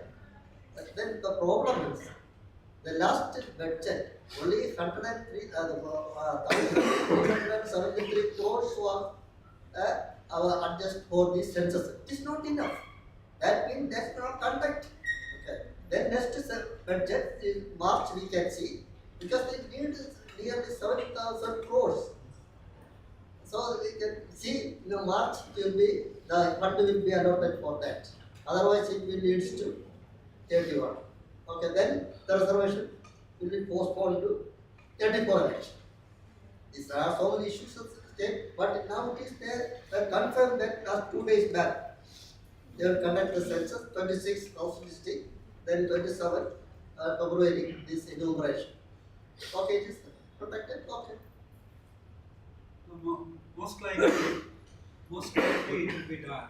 Because when I was in Delhi, I interacted with my colleagues from Office of Registrar General and Census Commissioner. In May, I was in Bangkok for a ministerial conference where the minister, Nityanand Rai, and the Registrar General and all, they were there. They were discussing it, and there were a bunch of issues, and like every issue that Unisa has mentioned and you have also indicated. So it was, everything came together, and plus there was some political pressure because what I was told that the government wanted to have one single integrated census. And perhaps nobody could come up with a good solution, and that also led to something. Another plus point is this census also concerns caste. Cost is also considered. Okay. Because if you are doing a job seriously, census tax is a tedious job. Then by taking the compare that with the other source of that tax, it's a tampering. So if it is combined, then now the cost is taken. This census along with census, it is okay. But then even during 2011 census, there was a pressure, like from the opposition. I remember that time we had a series of meetings, okay, and especially politicians from Uttar Pradesh and Bihar and all, they were really pushing for inclusion of caste. Okay, but ultimately it was decided that caste will not be included because that will compromise the actual count. We avoided it in 1931, caste census. So then one of the reasons was like because there has been a huge gap. So now if you go and look at the staff in Office of Registrar General, so most of the old hands are not there. So you have a new bunch of guys. Okay, so that might have also contributed in some way, but I can't say how much. Okay. I think you are Okay. purposely skipping them, which I don't. There are no press people here, isn't it? The actual issue to me is that there is a delimitation act. The number of parliament constituencies and the assembly constituencies are to be decided based on delimitation act. The current act says that delimitation is frozen till 2026. So it is based on any census data that comes after 2026. Only then the delimitation comes. So this census is now coming in 2027. So this data can actually be used to decide the number of constituencies in each state. If you had done the census in 2024 or 2021, that could not have been used. You have to wait up to 2031 or 2034. Now, because it is done in 2027, this possibility is open. That is the issue which you can say with so many other reasons. Okay, let's not get into the politics of that. Anybody want that? Yeah, Agenda, sir.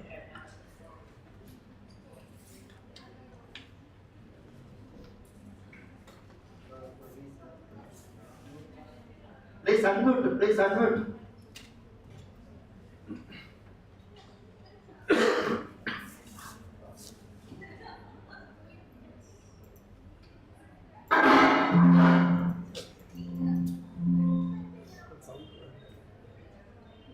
Can I ask a few questions? Okay, sir. It's okay. Yes, sir. Please go ahead. Sir. One second. Yes, sir. Okay, sir, please. Michael. Yes.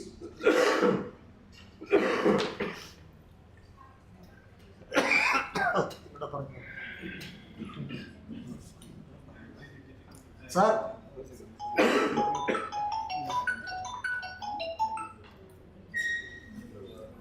Sir, Kalyana sir. Some questions. Ah. That's a very good. I also, we are already overtime. Yes, yes, yes. One or two questions. Immediate. Yes.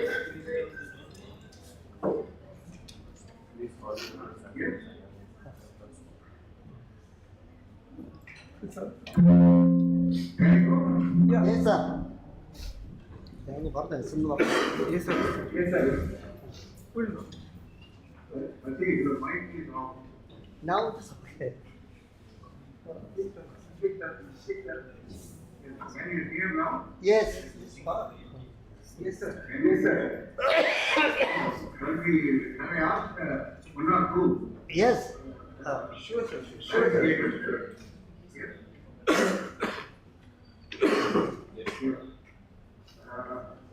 We have been discussing a very important issue from the point of view of statistics, and I don't think that sample survey as such, or census survey, is not taught anywhere in the curriculum.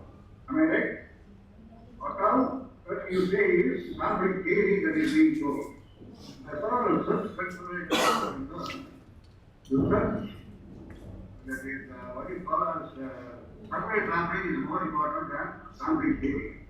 So, is there any way to introduce sampling in the form of survey sampling rather than sample theory for research students?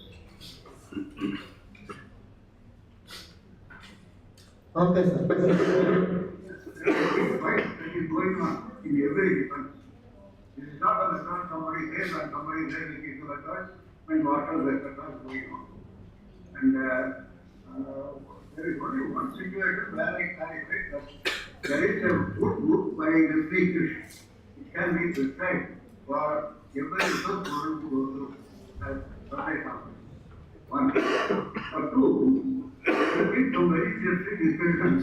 And as a teacher who retired about 23 years back, I would like to state that all expressions about samples in the census survey and sample surveys are towards the consequences of the results, rather than whether the method used for that is really good. So, is there any way by which you can consider the problems of conducting the survey rather than the consequences of survey? Because every recently was saying about the consequences. That is, this is something not correct, this is not available, that is not available, etc. And number three, the one thing which I would like to consider, and maybe that the international statistical fraternity can take it up with the government of India, is Narayana Moodi's suggestion of future sample survey based on what is called as what is that? Record-based sample survey. That is wonderful thing, because once it is done, then you don't have to worry about anything else. With the latest additions in that artificial intelligence like agentic AI and all questions can be answered. So, what will be the opinion of experts in this particular area?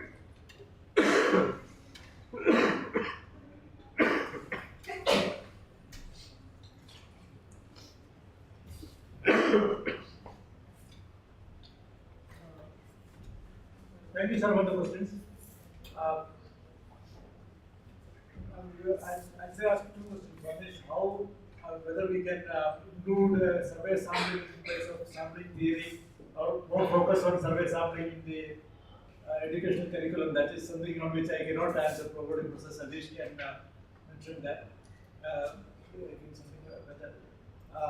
As regards your observation on the use of sampling, especially about that is exactly the focus which Dr. Evidhan also was mentioning about. If you have to have a proper frame first. If you are not getting into a proper frame, then we do not have a proper sample. That is exactly a problem which whether it is based on sample survey and census survey is a wonderful thing. Can you make it feasible? Make it? Is it feasible? Is it work? Yeah, it's yes, but the problem with the many of these large-scale surveys is not many of the things which we actually talk about in the theory doesn't work there. That's a basic issue. So we can discuss it further sometime later. Dr. Evidhan has something to add to that. Well, with the technological development as it stands today, all these things which we have been talking here are feasible. There is no infeasibility as far as the issues are concerned. But, for example, prefer a statutory frame of the people, the population, or the list of households with permanent addresses or wherever they do live. That is possible to create that kind of an infrastructure, the statutory infrastructure, and also to create a statutory infrastructure of at least those enterprises which are the government list in the sense that is contributing to why we have GST or those kind of taxes, so that could be created. But only thing is that it would require some kind of a changes in the existing systems and maybe one that has to be implemented.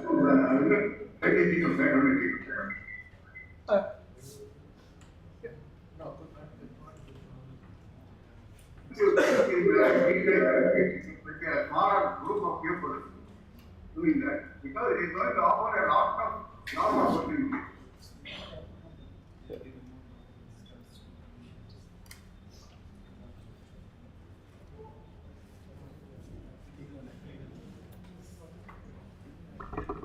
Sir, we can take care of such your advice. Can Sir, we can take care of your advice, and with the help of the experts here, we can draft a proposal like that, and we check the feasibility or whether it is possible, and what about the merits of the such things compared to the earlier things. And anyway, we can draft a proposal. It's a very important. Yeah, very important suggestion. Thank you, sir, for the. Can I say something? Yeah, please. I completely agree with your first suggestion. Need for having a survey methodology course and college. Okay, my first posting was in Liverpool. I joined in '99. The working class family income expenditure survey had already started. And the first task that was given to me was to develop the estimation procedure. And believe me, I couldn't find, so I looked at the 1982 series documents. At that time, the work, the calculation of weighting diagram used to be done in Simla, and the price work used to be done in Chandigarh. And this was the first time the work got shifted from Simla to Chandigarh, so even the officers sitting there, they were very reluctant to share anything. But the good thing was, when I looked at old files, so that time there was a culture, he used to describe everything including formula and all.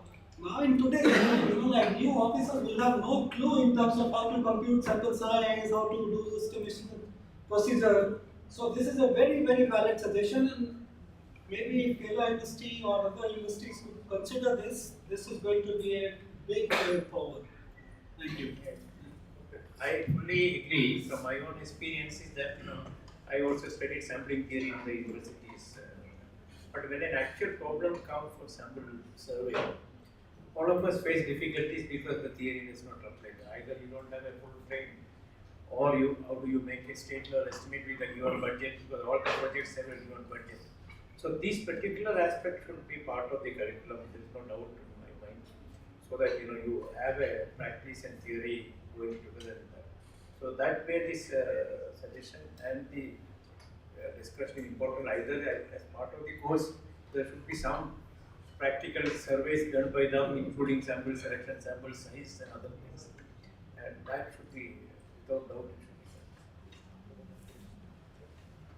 should be. Okay, thank you, sir. And thanks, express my sincere thanks to the paper presenters and also the audience, and especially their answers. Thank you, sir. Before concluding, we have to concluding remarks from the expert side. I think. 3 minutes. Yeah. I will start. Yeah. Same order. Yeah.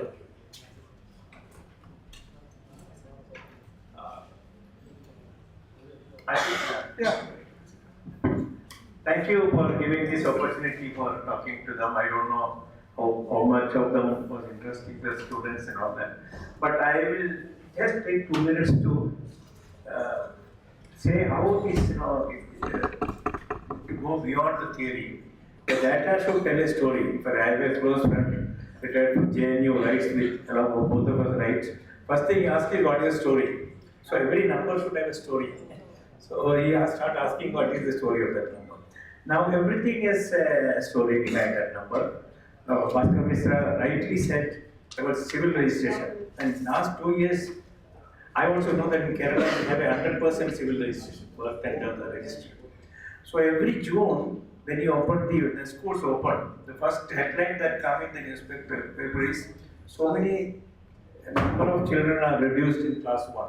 You have this many lakhs of reduced. And that means immediately discussion because teachers are worried about their jobs and other stuff. But is it a new thing? You have a civil registration which is 100%. You know 6 years in advance how many students will be there in class 1. So in 25, I know how many children are born now. In 2031, I know how many of them would be there approximately, not that. But that, when I looked at that number, that were telling a story, what happens is we have the data on civil registration, how many children are born and registered. But are they all children living in Kerala or this district? For example, Trivandrum has the maximum number of registration, birth registration. And why? Because people from the neighboring district or neighboring state also come and they give the birth happens in Trivandrum Medical College or hospitals and it registered here. So simple registration I found is not a good indicator because there is always a story. So I suggested to government, please change the registration form. So I would like to know the usual place of residence in that address. Because currently when you register somebody's birth or death, you just write the address, Kundamal house, post to the, that's all, nobody bothers about that. The location and everything. So I said, first one of the recommendation I said, you should change the form so that I know which district the usual place of residence is there. It's being implemented in the new case smart project, I think. So there is a, we need to look at the, even if the registration is 100%, there is a story behind that thing. So this kind of questioning is required. That is what I've been stressing in my presentation also. The moment you look at the data, look at the how it is generated. Thank you. Let me thank the department for giving me an opportunity to come and talk.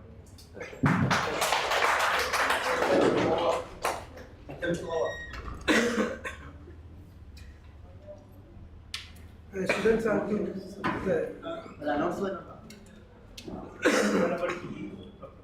wants to say something. yeah, Professor, yeah, you have to say. Yes, sir.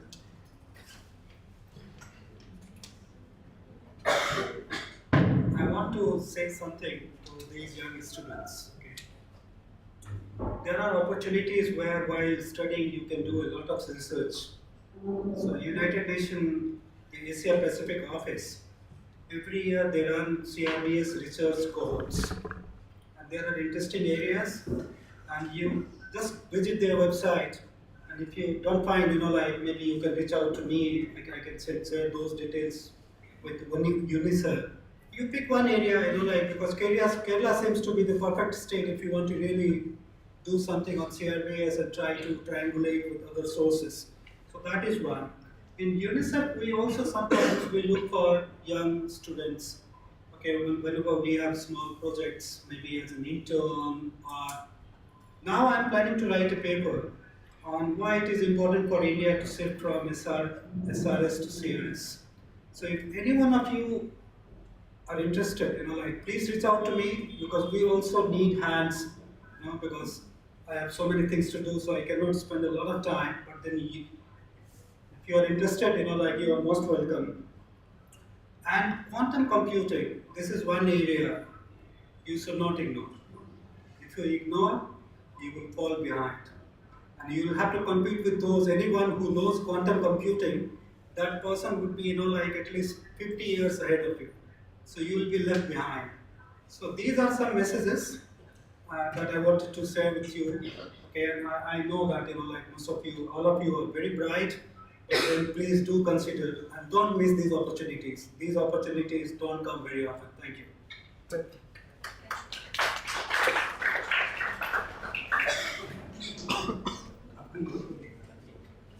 No, I would also request the students here, if anyone of you is interested in pursuing research and applied sciences in any particular area, for example, employment, poverty, or anything of that sort. I am now with the place where I have a kind of data center in which I have got the statistical data of annual survey of industries from 1951 onwards to 2023-24. It's a rich data source which I have. and also have databases of all the MSS surveys on employment starting from 1938. So that kind of data systems are with me, and anybody who likes to do any research on these aspects can approach me. I am with the Laurie Baker Center for Habitat Studies. We are having a very good system of data processing center. And if anybody is interested, you could always come and meet us. Thank you. Before we conclude, the organizer of the session, I would like to specifically thank each of the panelists. All of them were ready to join this panel discussion. Basically, we didn't decide whether this should be a panel discussion or whether it should be a presentation from advance. All of them readily agreed when I made this request. So I would like to thank all of them for their contributions. Thank you. We expect the continued such collaboration. Please. On behalf of the organizing committee of Icstc 2025, I sincerely thank all those who contributed to the success of panel discussion on official statistics and informed decision making. We express our special gratitude to the organizer, Sri K. Narayanagami, for his efforts in bringing together an eminent panel. We are grateful to the session chair, Dr. P. Mohanachandran Nair, for expertly guiding the discussion. Our sincere thanks to the distinguished panelists, Dr. G. Ravindran, Dr. P. C. Mohan, and Mr. Bhaskar Mishra, for their valuable insights drawn from national and international experiences. We also thank all the participants for their active engagement, which made the session truly enriching. Now, I invite Professor Satish Kumar to hand over a token of love and gratitude to the session organizer, K. Narayanagami.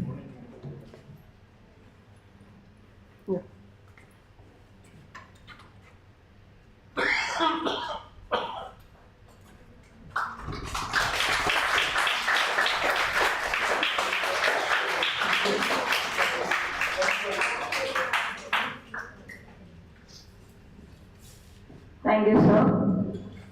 With this, we conclude the session. We will now have a lunch break for 30 minutes and resume the next session at 2 p.m.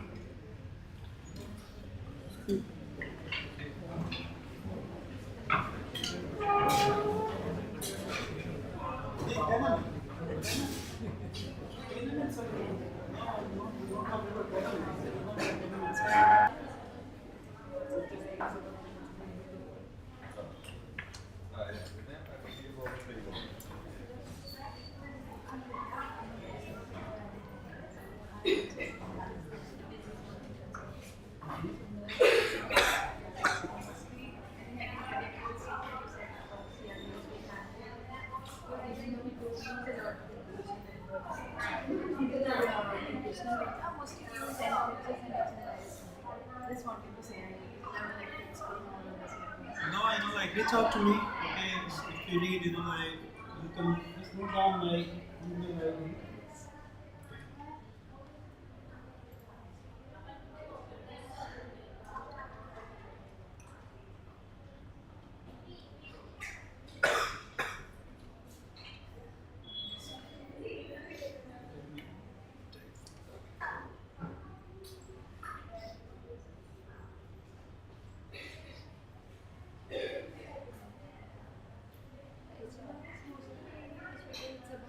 Monthly levels, their life was, the birth rate is You can connect, like, you can connect CLBs.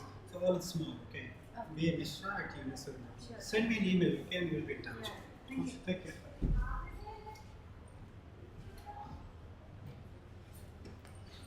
Hi.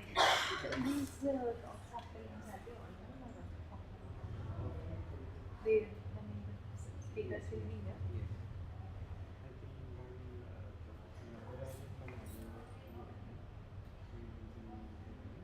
Will be online.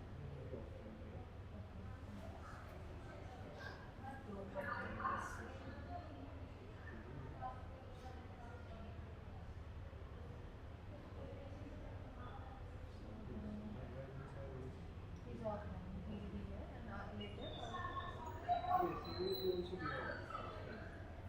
All of them. These are from Kerala. He is from RCC Triangle. And this man is also from RCC. These are plenary sessions. Yes. Yeah, maybe there and. So you suggest any places here? That's the opposite direction from Kanyakumari. What is it? Jedayipara. Okay. What kind of beaches there? I went there yesterday night. Oh, then പിന്നെ Jedayipara വീണ്ടും വന്നു. It's there. It's that side. It's near to that side. Oh, but I think I went. My shopping thing was almost closed. But it was nice. Yeah. It is really like it's a happening place that I saw.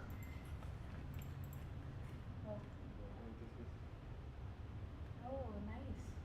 Where is this? This is Jedayipara. This is near to Kollam. It's near Kollam. Kollam. Kollam. How far? It will be far. Maybe from- near it's to far Varkala. away from Far. It's far. Kovalam beach is there and Chanmugan. I went to Varkala and Kovalam beach. Those two places. I didn't go to the temples yet. I'll either go today evening. I got the dress that is there. So I'll either go today evening or tomorrow morning. I wanted to go there early morning only, but today I couldn't because yesterday I went to Varkala. We did lunch. They're staying very close to Padmanabha also. Temple. Yeah, it's nearby. That's why I'm not going. So yeah, someone was saying that darshanam it might take around 4 hours. Is that true? Quite crowded. Not that crowded. Not 4 hours. A special day or something will take more hours. Okay. So I think it is Lord Vishnu. Maybe that day matters. Yeah. Maybe Friday. No, it's Thursday. Thursday. Yeah, that's a lesson, Vishnu. Actually, I'll try to go tomorrow morning only. Evening, I don't know. I don't want to go in the evening. Jedayipara is 45 kilometers from here. Okay. From here. Yes. Kollam. Kanyakumari is opposite. Yeah, that's what I'm again thinking. Should I go to Tamil Nadu If you side or want- should I stay here and only see? You can also visit the palace, Triangle Palace. Padmanabha Swami. അവിടെ original triangle palace Manichitrathazhu Padmanabhapuram. That's on the way to Kanyakumari. Kanyakumari is 1.1 kilometers. Kanyakumari. But you can't travel to Padmanabhapuram Palace if you are planning to travel by train. No, we have a car. My friends will be coming today. On the way there is a temple, Shujindra. And Chitral. Lot of places. Yeah. I'll see, like mostly the next 2 days I'll be completely roaming. I enjoy online internet. Interesting otherwise. Possible, Ponmudi is a great destination. Ponmudi, that is one thing we thought, and then Kanyakumari. Those 2 places are fixed. Planning how to manage that. So is there any good time to go there, like morning, afternoon, or evening? Morning and afternoon. Morning, evening, I don't know. Even if after 5 p.m. I think it will close. Okay.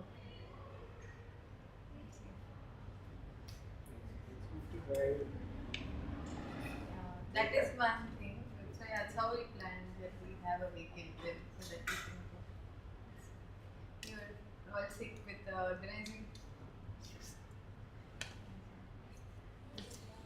But yeah, I was also taking care. I was not having ice creams until my talk. Yesterday I had an ice cream first time after the because it is very easy to do. Like food, dosha. Yeah, now also I had dosa only. But on the way there was a restaurant where first time I had the proper tomato chutney and all the chutneys. I was seeing sambar and different kind. It's not chutney, it was something else. I don't know what it is. Udupi Hotel illalla. Udupi Hotel have good food, like South Indian. There is one more, Sarvana Bhavan. Sharavana Bhavan is also. But where I'm staying, there is a Sarvana Bhavan. There it is not good. But it's just a name, maybe different ones. Yeah. Maybe something like that. Idli I didn't find, I don't know why, from the time I came. Whenever I ask, they say it's over. Mostly it's over. I don't know, maybe it's over in the morning. Okay. I eat idli and go with it. Yeah, I think in the canteen there is no idli at all. No. There is? I asked him yesterday, like, no. Yeah, usually they will use appam. Chapatis.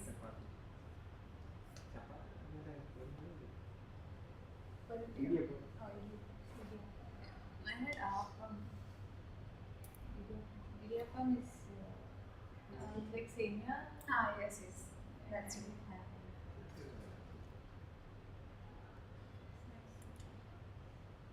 I'll stay for the offline sessions.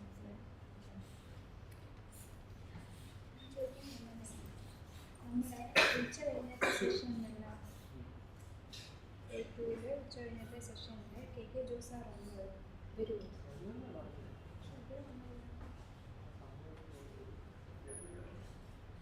അതൊന്ന് സാറിനോട് ചോദിക്കുന്നേടാ. സാറിനോട് ചോദിച്ചിട്ട് എനിക്കൊന്ന് message ഇട്ടേക്കോ.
അത് മാത്രമേ ഉള്ളൂ.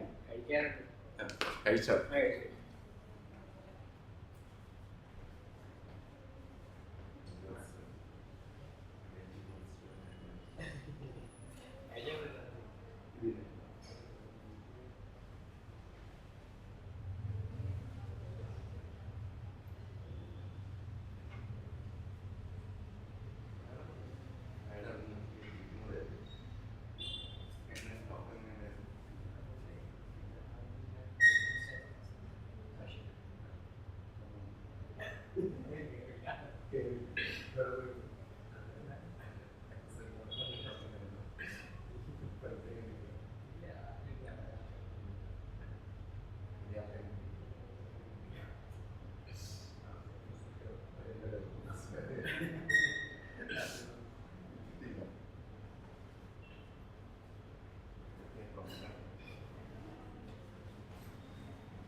This session is very speakers are from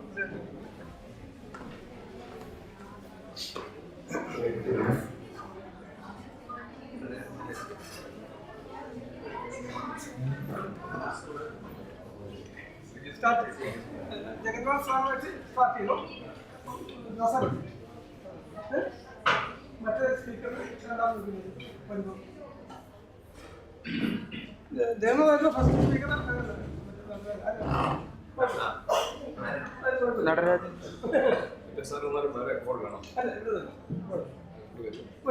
പുള്ളി വന്നോണ്ടിരിക്കും ആള് പുള്ളി വിളിച്ചത് അതിൻ്റെ ഇടയ്ക്ക് തെറ്റി പുള്ളി IISc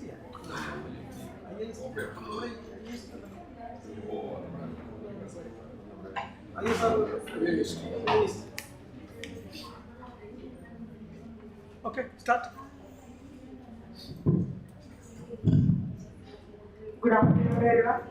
It is my privilege to welcome you all to the 7th technical session of Icstc 2025, which is a special invited session that shall be chaired by Professor K. Jos. Professor K. Jos is a distinguished statistician and academic leader currently serving as the honorary director of the School of Mathematics and Statistics and the School of Data Analytics at Mahatma Gandhi University, Kerala.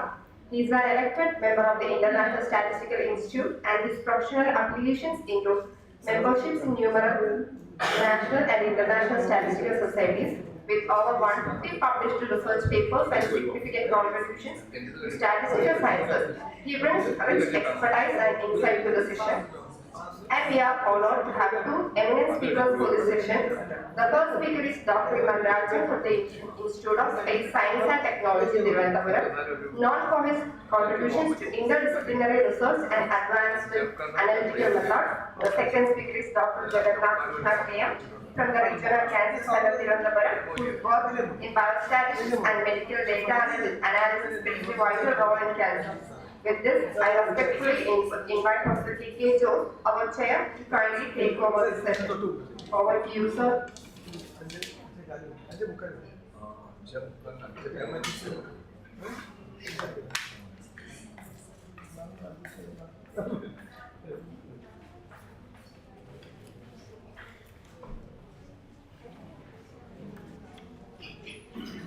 So thank you.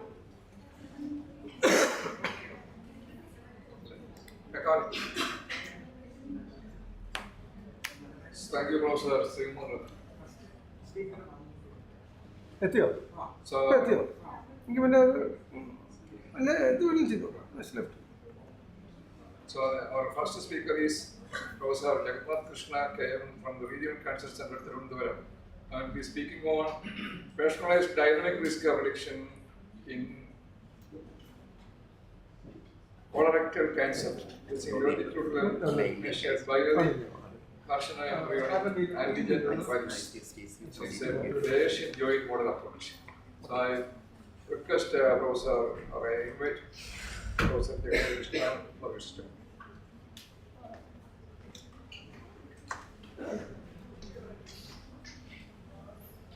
Thank you, sir, for the introduction. I can download the suggestion. അങ്ങോട്ട് എടുത്തു വെക്കണോ?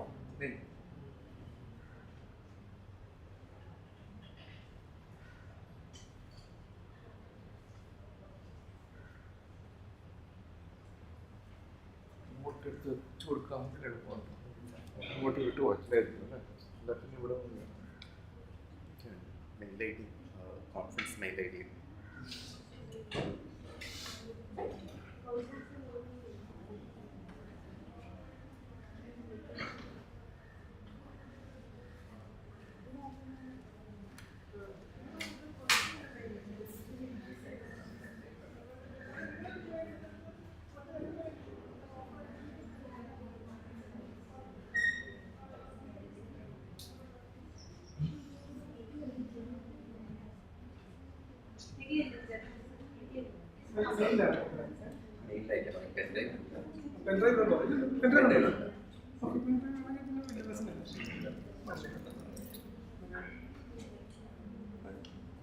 മറ്റേ speaker കൊണ്ട് വന്ന് വിളിച്ചു തോന്നുന്നു. ആ degree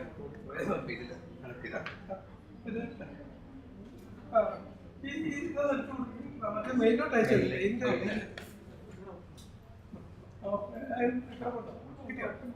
okay അതായത്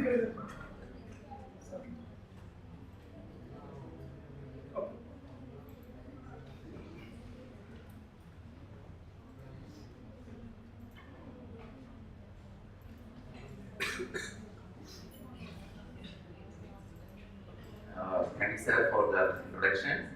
And I am very much grateful to Sadi sir for inviting me for this conference and giving me the opportunity to present my talk here.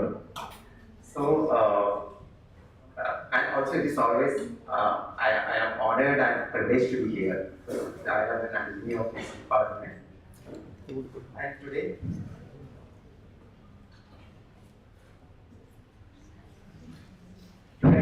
working on personalized dynamic risk prediction in colorectal cancer using longitudinally measured binary carcinogenic antigen values using a Bayesian joint modeling approach.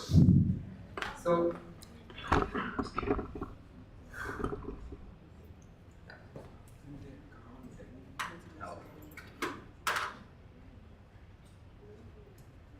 colorectal cancer, when it comes to colorectal cancer, it remains a major global burden and global health challenge nowadays. And it ranks the third most common cancer worldwide and the second most leading cause of cancer death globally, according to the Global Care 2022 data.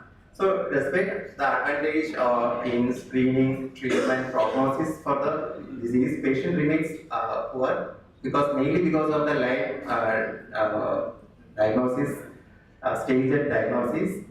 And apart from this composite stage, we call it as a composite stage, where the cancer stage can be broadly classified into 4, stage 1, 2, 3, and 4. And stage first 1 and 2 is treated as an early stage, whereas perineural treatment response. So therefore, identifying this reliable biomarker is one of the things the research is going on in cancer research. And now coming to the colorectal cancer, CEA, carcinoembryogenic antigen value, is one of the most commonly used biomarker to assess the prognosis. That means whether the patient will have a chance for recurrence or metastasis or even death.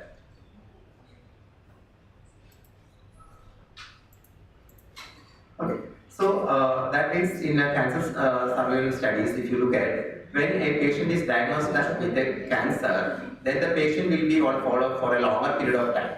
So that will result in a longitudinal study design. So once a patient is diagnosed with cancer, that is, if it is in a tertiary care hospital, they will be registered and then they will be followed up for the period of time. And during each of these follow-up visits, the patient information like biomarker values or blood sample values will be collected, and those values will be used to assess the prognosis or the response of the patient.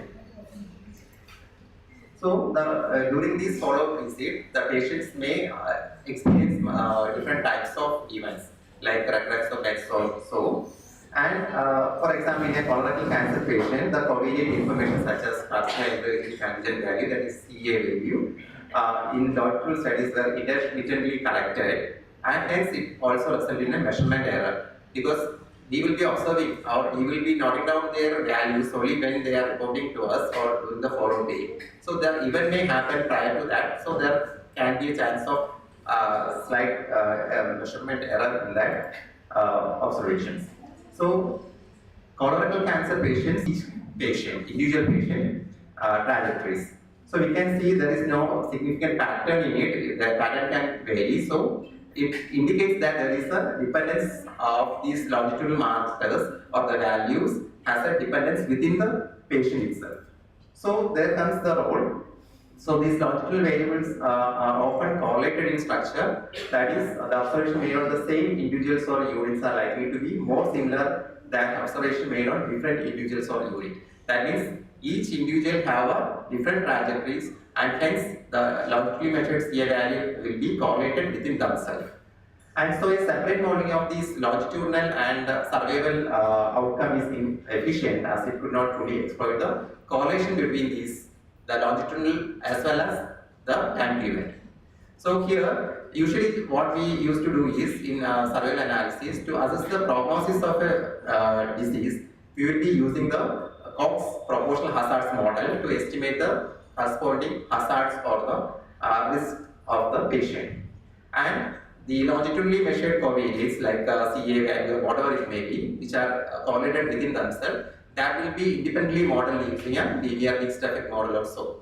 So now if it is being modeled separately, we cannot account the correlation within the CA value or the longitudinal measures and in the survival outcome. So now what we are looking at is, we want to estimate the risk by accounting both the correlation, that is correlation within the biomarker value of the longitudinal covariate, and the longitudinal covariate with respect to the survival outcome. So for modeling such thing, the Cox proportional hazard model becomes inefficient. In such a situation, we may go for some other model which are more advanced in nature, which can take into account the longitudinal outcome measures into the survival outcome, and in such a way that it can estimate the survival or the hazards in a better manner. So thus the concept of joint modeling comes into picture, where joint modeling of longitudinal and time event data, which offers a more robust statistical framework for simultaneously evaluating the biomarker trajectories and the survival outcome. Right? So it allows us to quantify how the dynamic changes in the longitudinal covariate relate to the mortality rate risk after adjusting for clinically relevant prognostic factors. We have seen several prognostic factors are there. So according with respect to that static covariate, along with that static covariate, we are incorporating the longitudinal covariate, and then we will be modeling the survival outcome. So joint modeling has been widely applied to analyze continuous longitudinal biomarkers and survival outcomes simultaneously. There are a large volume of work has been done in this area.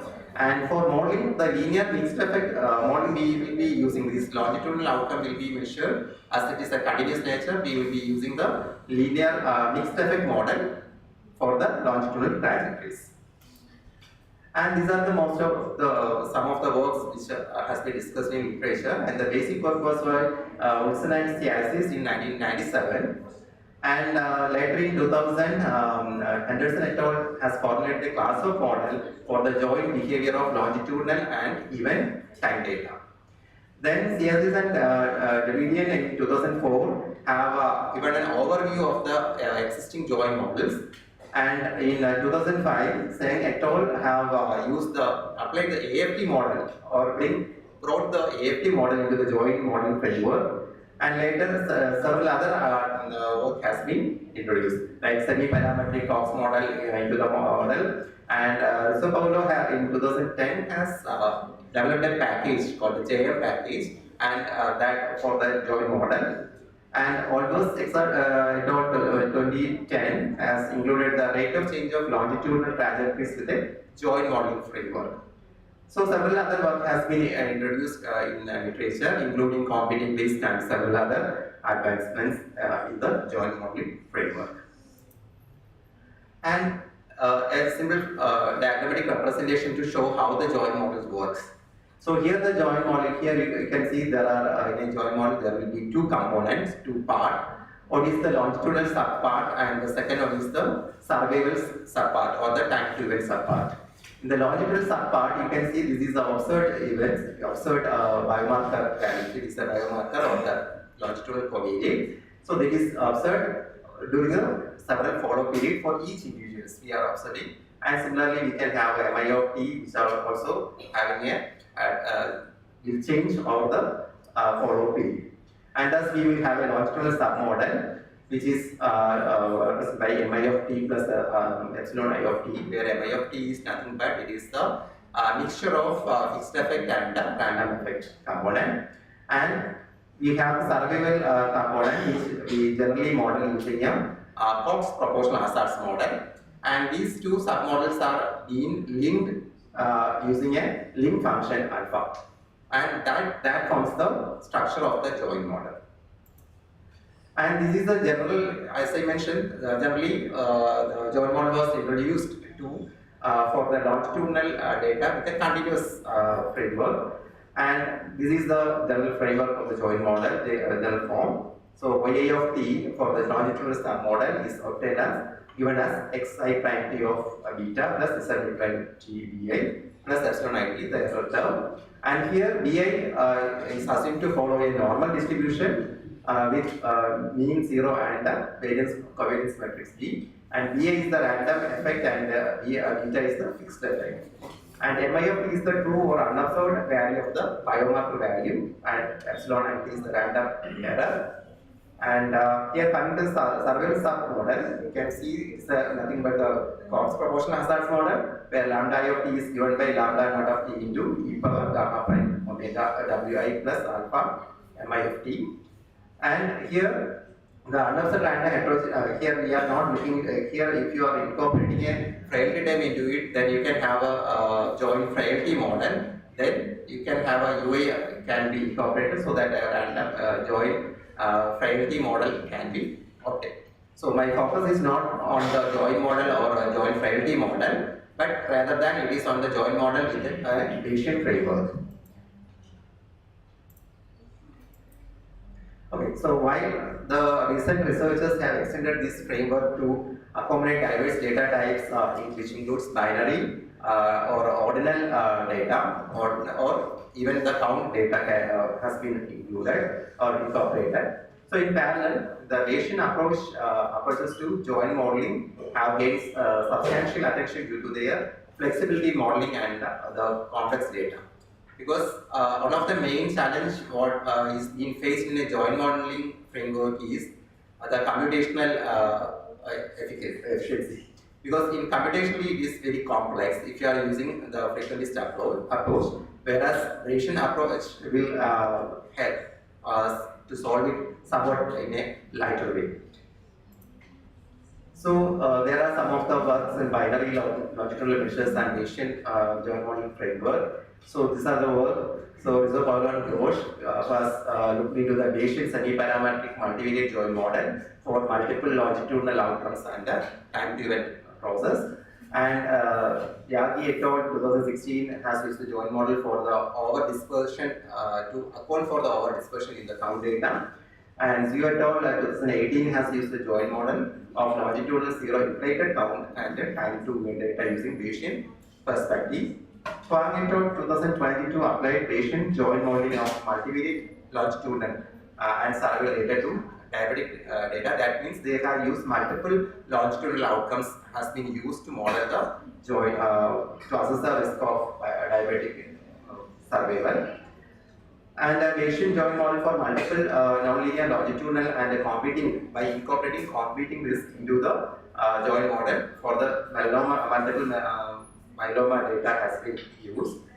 And Abhayde et al. 2025 used the Bayesian joint modeling for multiple biomarkers and survival time in a cardiac patient. So the application of joint model has been extended to other areas, which includes the binary outcome. So that made us look into the Bayesian approach of joint modeling.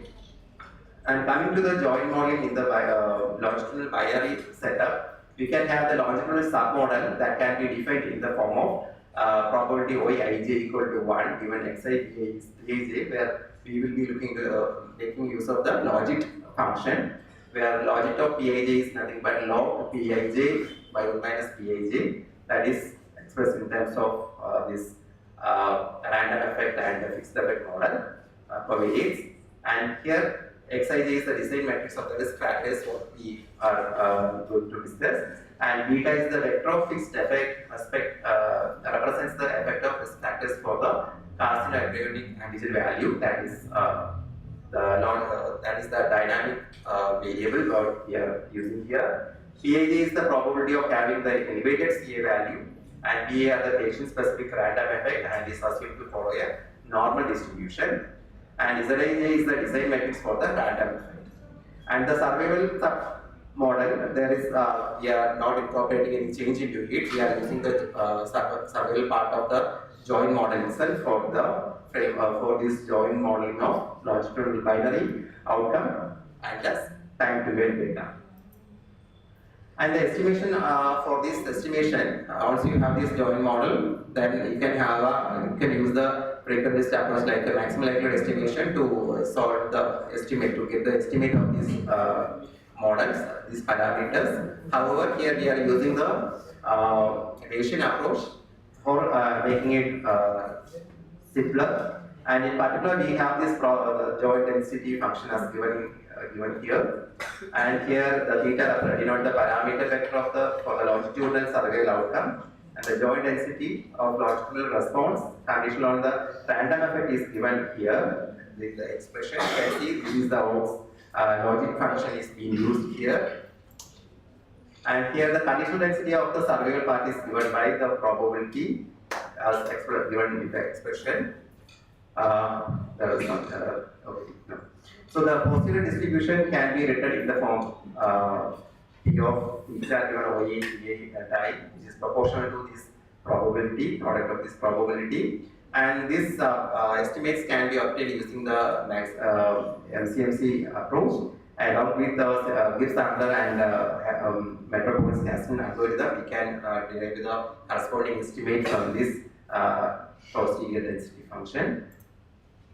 And the basic advantage of Bayesian joint modeling is it incorporates prior information so that the information can be updated and stabilizes the estimation when the sample size is small or there is only few events occur in your data, and biomarker is measured irregularly or it prevents extreme or impossible estimates.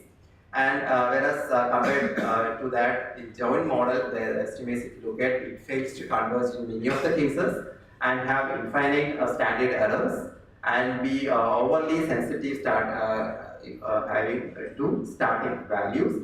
So these are one of the limitations of joint model compared to the Bayesian framework. And Bayesian joint model easily accommodate nonlinear trajectories, that is splines, Gaussian process, or any other nonlinear trajectories, and it measures the measurement error model can be accommodated, zero inflated biomarker values can be included, and mixture or latent class joint models can be accommodated, and multivariate biomarkers. So if you are having a longitudinal with multiple biomarkers, that output also can be accommodated easily in a Bayesian framework. And where the frequentist joint model often requires customs like MLE, maximal likelihood distribution procedures only, and becomes computationally unstable and very extensive calculations and computation is required, and it is very time consuming as well. And coming to now this model, the Bayesian approach, I will be illustrating using a real data. That's the main objective in the title also I have mentioned. We are looking into the colorectal cancer patient data, and there are specific marker values CA is being observed. So here for the this was the motivation behind it. For that we have taken a sample follow-up of minimum 5 years. And for clinical interpretability and consistency, the CA was categorized as less than 5 Ng per ml as it's considered as the normal value for the CA, and those having more than or equal to 5 Ng per ml, that is treated as an elevated value in a clinical setup. A total of 3,467 CA measurements were available with a median of 3 assessments per patient. That is total follow-up of the entire patient. We have the CA value for 3,467 points, and that gives a median assessment period of 3 per patient.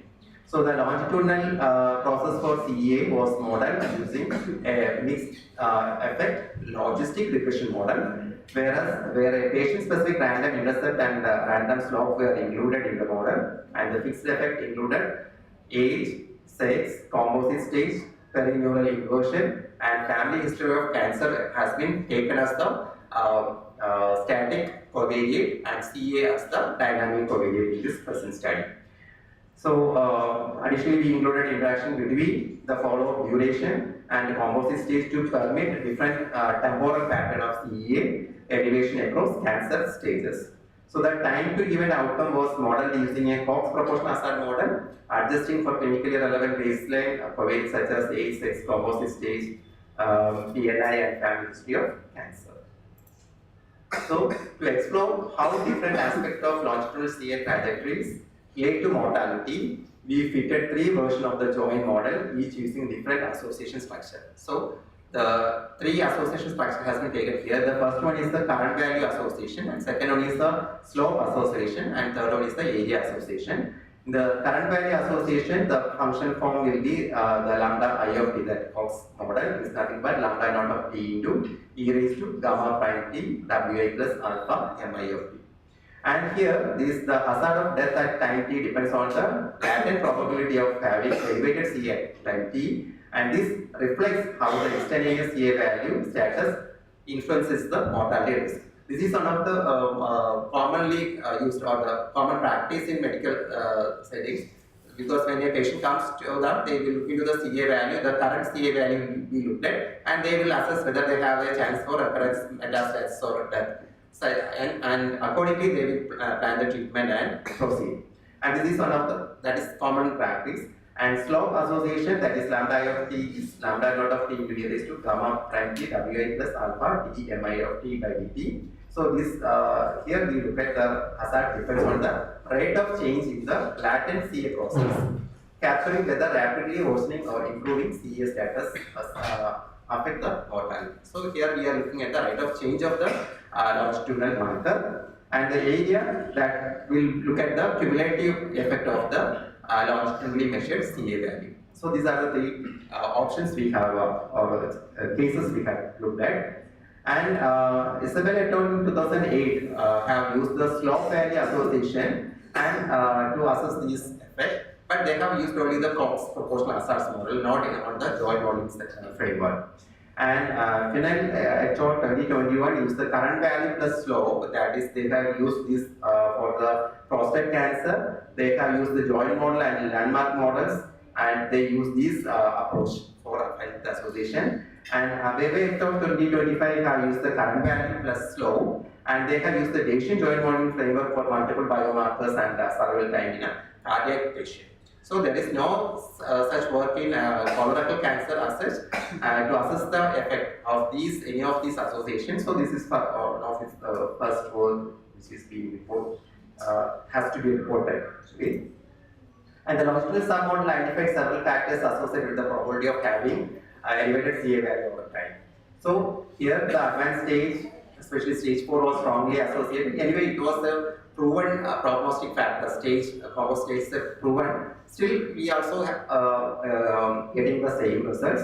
Compared with stage 1, higher stages are consistently associated with increased mortality, especially stage 4 displayed the strongest rates.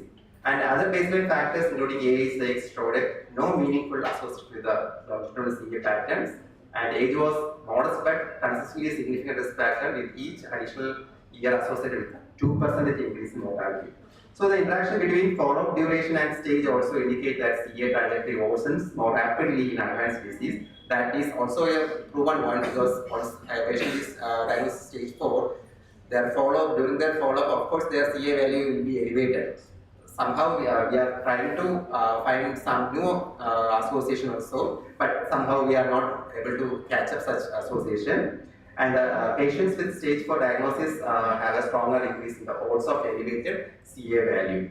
That is also we have observed, and that can be seen from the table. Here you can see we have used the 3 different approaches for the association value with the current value, slope, and area. And here you can see there is not much difference in the hazards, and their significance.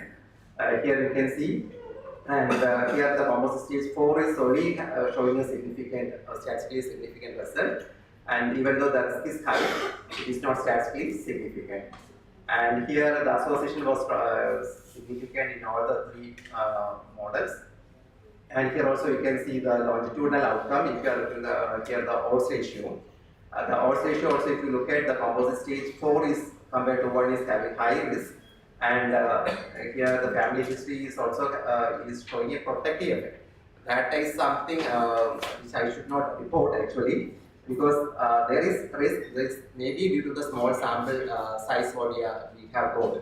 That may be a biased estimate actually. And for the composite stage, if you look at it, it is showing a significant hazards for all the models.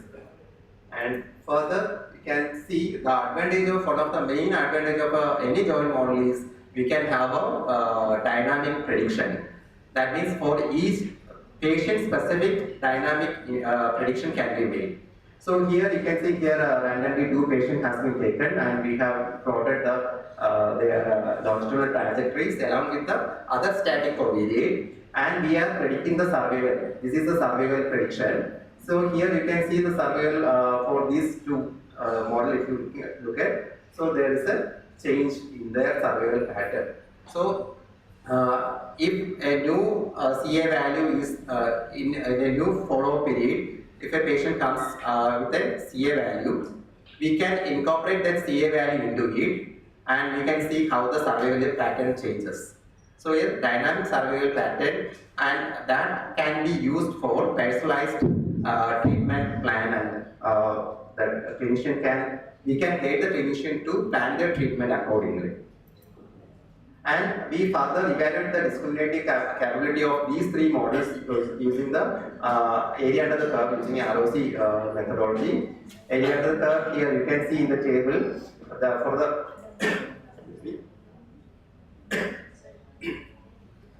the current value parameterization. If you look at the area under the curve is 0.80, which is pretty good, and slope is 0.68 and area is 0.77.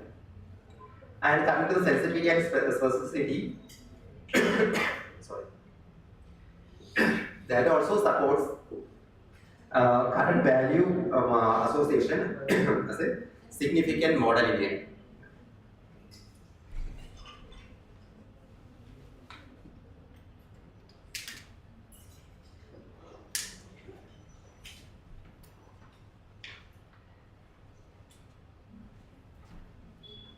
So thus with the area under the curve and the sensitivity or diagnostic accuracy methods, we can say that the current value method association is better, but we are getting almost the same result for all the three models. And this is the area under the curve. You can see the green one is corresponding to the current value, which is having higher AUC value. So it is a better model. And to conclude, this study contributes novel evidence on the prognostic role of CA in the colorectal cancer by applying a prediction joint modeling approach, and offers a new perspective on how dynamic biomarker pattern relate to survival risk.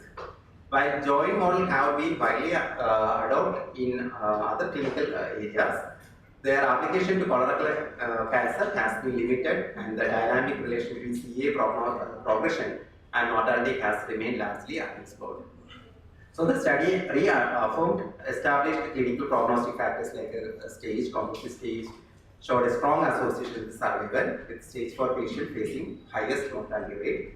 So increased age was also contributing to significantly for the survival outcome or increased hazard rate.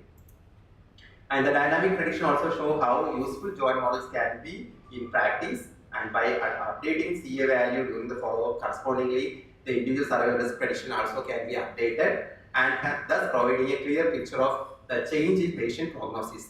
Thus, the clinician can plan their treatment accordingly.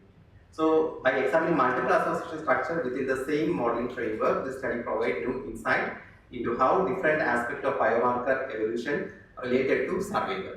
Here we have used current value, slope, and area, whereas there are literature which talks about using of slope as well as the current value. So we can also think about looking into those models, and this finding highlight the potential of new modeling to enhance clinical interpretation of surveillance biomarkers and to support more personalized risk assessment in colorectal cancer follow-up. And this study forms a part of a project funded by Department of Health Research, Government of India.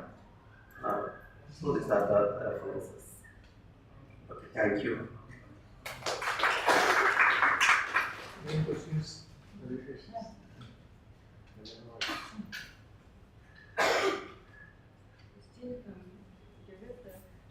You have mentioned that a family history of cancer here you showed a protective. No problem in showing that result. People with the family history of cancer, they may be more alert so that their staged diagnosis may be earlier. So you can check that by taking a prostabulation staged.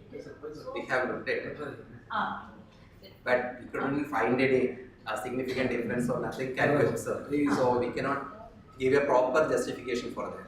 We are unable to. Whatever you have got, you need not exclude the results. This is what we have found. It could be due to alert, people may be family is And also sample size is also small. small. That is another point. Why you do not want to show that? Because those, we actually expect that those who are having a family history, they should have a higher chance, a higher mortality rate or a higher risk. So here instead of that, we are getting it as a protective factor. So you are someone in a family have a cancer, so it shows it to be a protective in nature. So that's not the message what I should convey. But for the Yeah. development of disease, it is Yeah. okay. Disease survival. Yeah.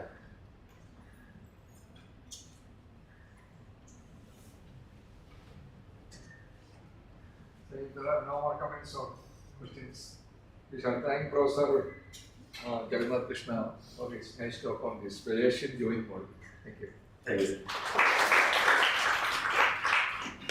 Our next speaker is Professor E. Nararajan from IIST, Indian Institute of Space Technology and Space Science and Technology, Toronto. So he will be speaking on virtual element method for probing programs.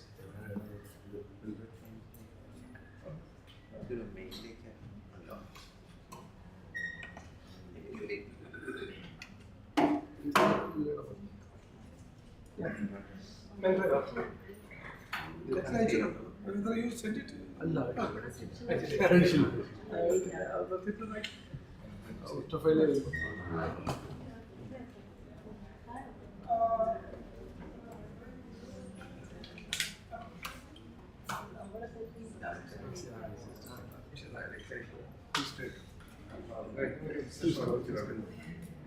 Slide more issue.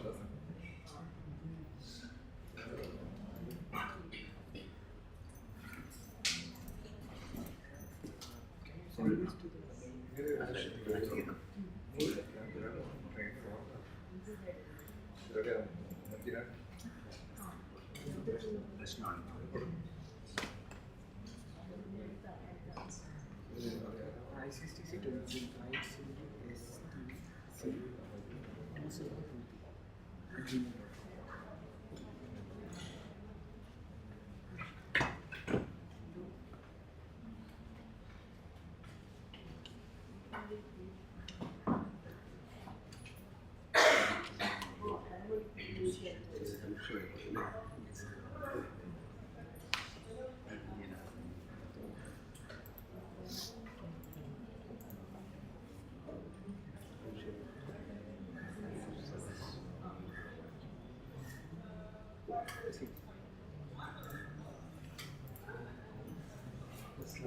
Slide more now.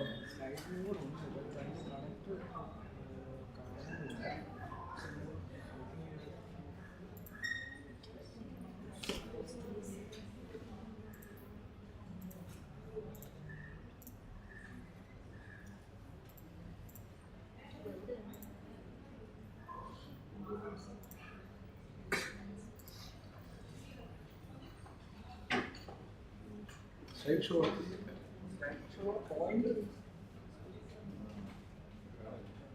Space. Space technology. Space science.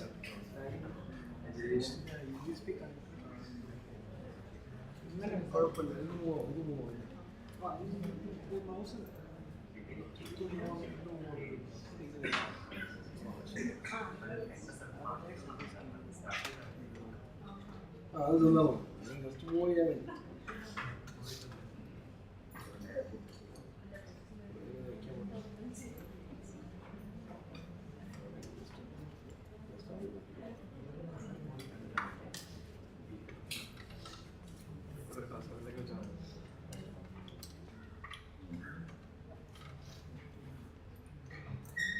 PDF laptop ഒരു slide show എടുത്തിട്ടില്ലേ അതൊന്നും open ചെയ്ത്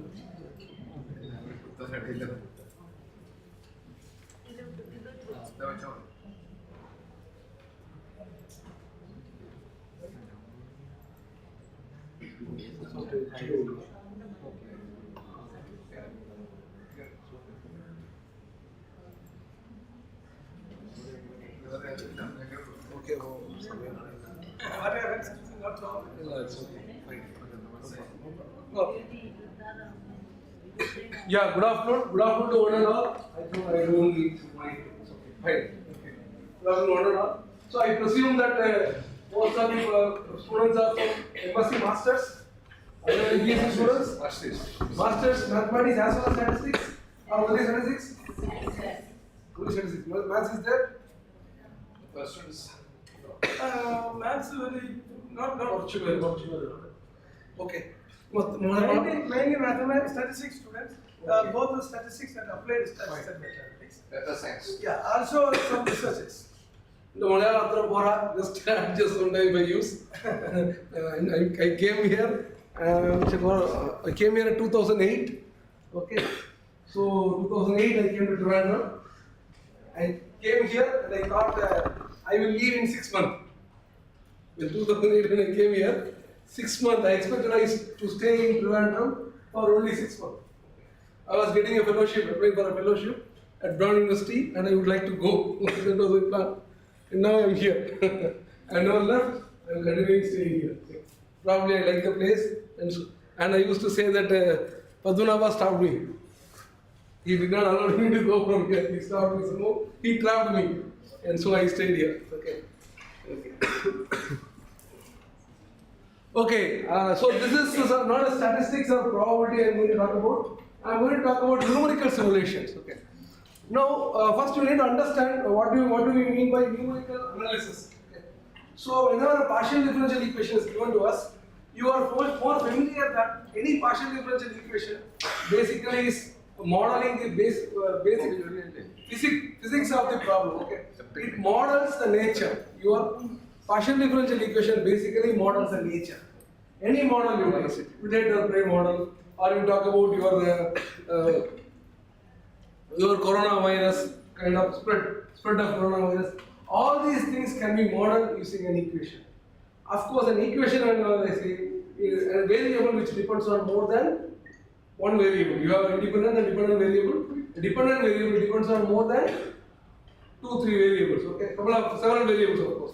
Then you are going to get the partial derivatives, and once you have the partial derivatives, you have an equation connecting the unknown, which is of course a solution, or any physical phenomena, connecting that to the with several other parameters. Okay, so you get into a relation which involves partial derivatives connecting an unknown, some other unknown which you know. Okay, so these functions connect together, give you partial differential equation. So any physical phenomena which you take, it has to be modeled. Okay, once you model any physical phenomena, model fluid dynamics, okay, astrophysics, any kind of modeling you take, you have the physical phenomena. The physical phenomena gets converted into a equation, and more probably it is called partial differential equation. Okay, so that's what it is basically. Okay, so the differential equation plays a significant role. Any modeling you try to take, you get into what is called as partial differential equation. So here I am going to talk about. I will tell you about numerical a little bit later. I am going to talk about a particular equation. Okay, is this visible? I think it should be. Is it visible? Okay, this is one equation. This is one type of equation. Let me tell you where this equation comes from. This equation comes from whenever there is a flow pattern. It can be a heat transfer, it can be a convection, there is a fluid flow. Okay. Whenever this kind of flow happens, these equations are modeled into what is called as this type of partial differential equation, which is called as convection diffusion equation. Okay. So where Laplacian U we call it as a diffusion, and this beta dot grad U is called as a convection, and Cu is a reaction. Okay. So any heat transfer phenomena or any concentration phenomena, concentration transfer from higher to lower, conduction. Okay, you know conduction, you are familiar. Convection, and then there is reaction. So these three components are there, which plays a significant role. Okay. So this particular convection diffusion equation is modeled. Okay, it is modeled using this equation, this particular equation, with Dirichlet condition 0 on the boundary. Okay, and then these are all some spaces which you are trying to consider. Okay, so this model problem, if you consider this model problem, you take any modeling problem, the physics modeling problem, it does not have a unique solution. It does not have a solution first of all, analytical solution. There means solution. When you try to solve the equation, you get an analytical expression. That you try to call it as the analytical solution or exact solution. You try to get to solve the problem. In most of the practical cases, whenever we try to solve a differential equation, you cannot get the analytical solution. Maybe in your classroom exercise you might have got problems which are very simple, a linear differential equation, or solid equations which are very simple, separable equations, where you can solve by hand in your notebook and you can get the solution. Very nice looking solutions, smooth solutions, draw a graph, very smooth graph. So these kind of solutions you don't get in practice in your model equation. First of all, the equation itself is looking more complicated. This kind of equations will not have this kind of equation does not have a solution, first of all. First of all, the mathematical question is whether such an equation has a solution or not. See, you have a problem, okay, physical problem, you model it into an equation. Is there a guarantee that the equation should have a solution? Yes, it models a physical problem. See, you have a pendulum, you drop the pendulum from this point, definitely there has to be motion. You know that. Okay. But whether your modeling are correct, have you done the correct modeling? Unless you perform the correct modeling, your equation may not represent the correct model. It may not be a correct model. If it is not a correct model, then the solution which it gives may not be appropriate. Solution which it gives may not be an appropriate solution. So anyhow, we are assuming that the models are correct here. We are not going into the model. We are assuming the convection diffusion problem has been modeled into this equation minus kappa Laplacian u plus beta dot grad u plus cu equals to f. U equals to 0 on the boundary. Okay. Then this traditional, in solving this equation, there are several numerical techniques are available. Okay. And the traditional numerical techniques are not suited to solve this problem. Traditional numerical techniques are not suited to solve this problem. Why? Why is this problem, this equation itself is complicated? Okay. So you see this equation. Okay. You were saying earlier are not fine. Just see this equation. You have minus kappa Laplacian u, beta dot grad u plus cu equals to f. Okay. Now this problem has this particular equation, this problem, it has a specific issue. What is the issue? The issue is whenever this parameter, the first parameter kappa, when this parameter becomes smaller, extremely smaller, then what happens is this term, what I call the second term, beta dot grad u, this term is going to dominate this particular first term minus kappa Laplacian u. And whenever this k is very small in the sense when I mean order of 10 to the power minus 6, 10 to the power minus 8 has to be very small. So whenever this is very small, then this term is going to dominate. This term we call it as convection, this term we call it as a diffusion. Now, so what happens whenever the convection dominates? Your kappa is small and this term is going to become larger compared to this term. So whenever this happens, what happens is the technique, whatever technique we are trying to devise, this particular technique produces spurious oscillations. So that's what I mentioned. Whenever k is smaller than beta, the standard Gaussian method fails to capture the accurate solution. That is what the problem you get. Okay. Okay. Then the numerical solution is polluted by non-physical oscillations. So you are able to get the solution, but the solutions are polluted by oscillations. Okay. It is polluted by oscillations. So the remedy, possible remedy is use sufficiently small mesh size. So one possible solution is, or whenever I try to discretize them into meshes, try to use very small mesh size. Okay. Incorporating the stabilization method. Okay. Choosing the mesh size is not always convenient. No. I mentioned that you can use sufficiently small mesh sizes. But whenever the mesh size is going to become extremely small, what's the problem which you are going to get is it's going to be computationally complex. You have to solve this problem in the computer, not in your notebook. You are going to solve it in the computer. So when the mesh size is going to become extremely small, that means the number of variables involved is going to be very large. That means, to give you a picture, you are going to solve a matrix whose size is of 10 to the power 8 into 10 to the power 8. You are getting one matrix. To solve a system, Ax equals to B. The matrix size itself is 10 power 8 into 10 power 8. Assume this size, okay. Not a 3 by 3 which you solve in your class. Okay. 10 power 8 into 10 power 8, which you cannot do it in your notebook. You have to resort to the system. Obviously, you have to solve the problem using computer. That is why you get into the issue what is called as numerical simulation. Okay. Now, how do we generate efficient. So I have mentioned you the problem. First issue I have mentioned you the problem. What's the problem? Problem is this is small, this is dominance, and whenever I try to address this problem, you need small mesh size. That is not possible. Why? Because computationally it's going to become costly. The number of variables are high. It's not possible. So you understand. I introduced the problem. I told what is the issue. How do you solve it? Now the question is, how do we solve this problem? So how do we solve this problem? In order to solve this problem, we have to resort to what is called stabilization techniques. There are a couple of stabilization techniques. Okay, this is about research. The research about what happens? Okay, in the literature, if you see, it started in 1982. People have started addressing this problem. From 1982, Hughes et al. SUPG method for Navier-Stokes equation. 1992, V-square stabilization. 2008, local projection stabilization. And then, whatever I am going to talk about, the virtual element literature, 2016, SUPG stabilization for Appalachian diffusion. 2019, V-square stabilization. So these are the problems which have been addressed in the literature. Okay. Yeah. So we try to take a particular problem. What we have when we diffuse is, this is the term. Okay. Grad UH minus phi 0 k minus 1 grad UH. So this particular term, what happens to this particular term is, this particular term is what creating the trouble. So what we do is we try to address this particular term. We are unable to compute this term. That's what I mentioned here. Tau E is a stabilization parameter. This term is not computable in Vn. In order to make it computable, this is not computable. You know what do you mean by computable?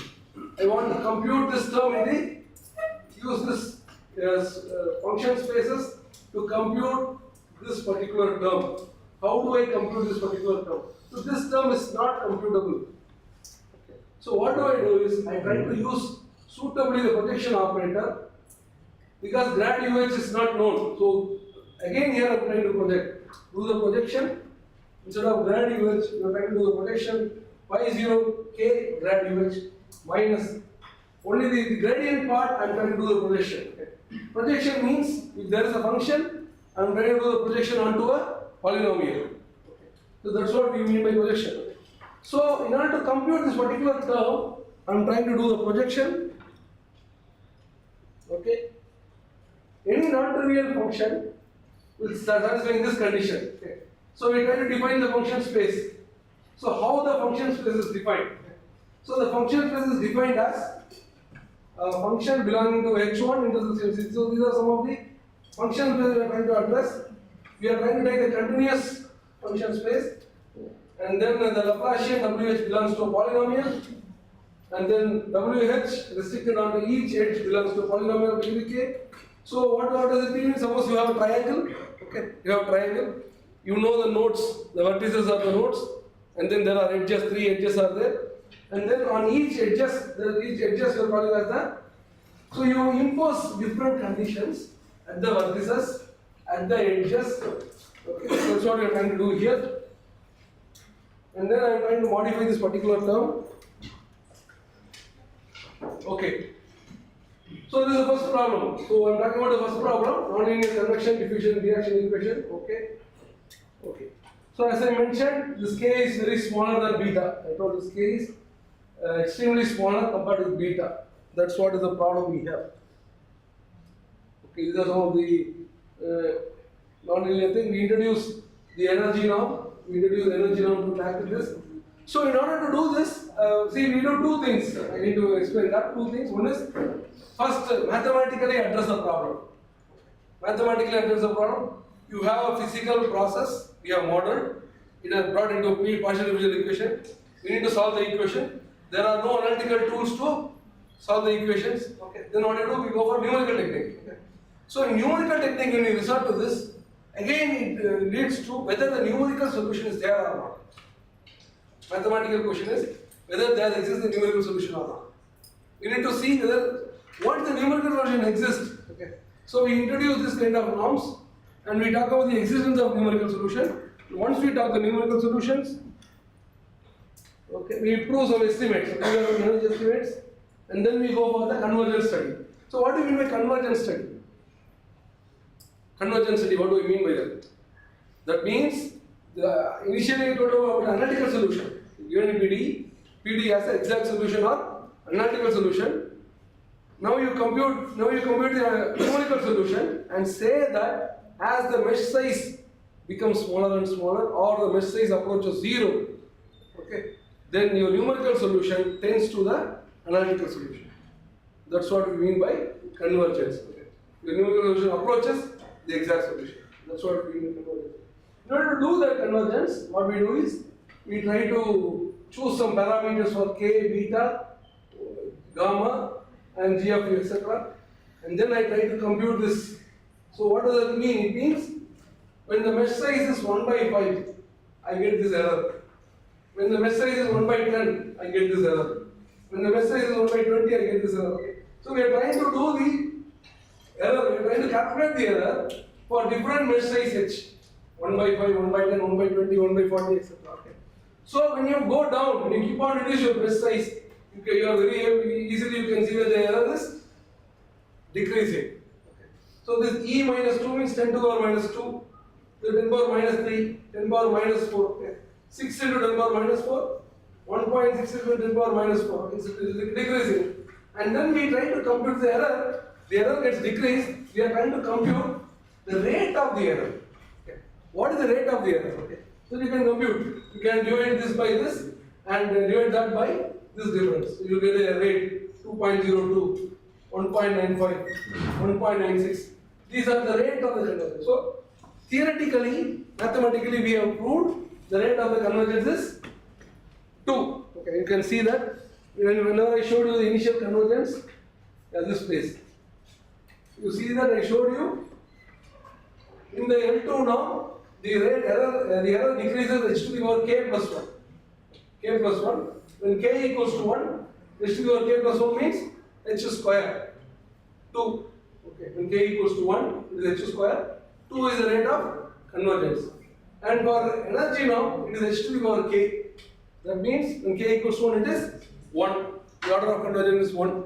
Remember, for L2 it is 2. For energy norm it is 1. And that's what we are showing here. You see here the rate. Yeah, here I think we are not showing for energy norm, we are showing the error for L2 only. L2, the energy is also there, EH1. EL2 is the error for L2, EH1 is the error for energy norm. And what is the rate for energy norm? You can see the rate, 1. This is what we have initially proved theoretically. So numerically when you compute, we are getting the same rate, 2.02, and here 1.03, 1.01, etc. Okay.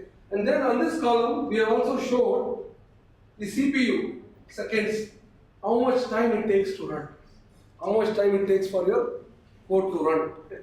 So you see the CPU seconds, for 1 by 40 you can see, okay, 80 seconds, okay.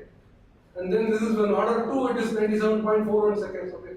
So of course we have compared this with other results, and these results are much cheaper, much less, okay.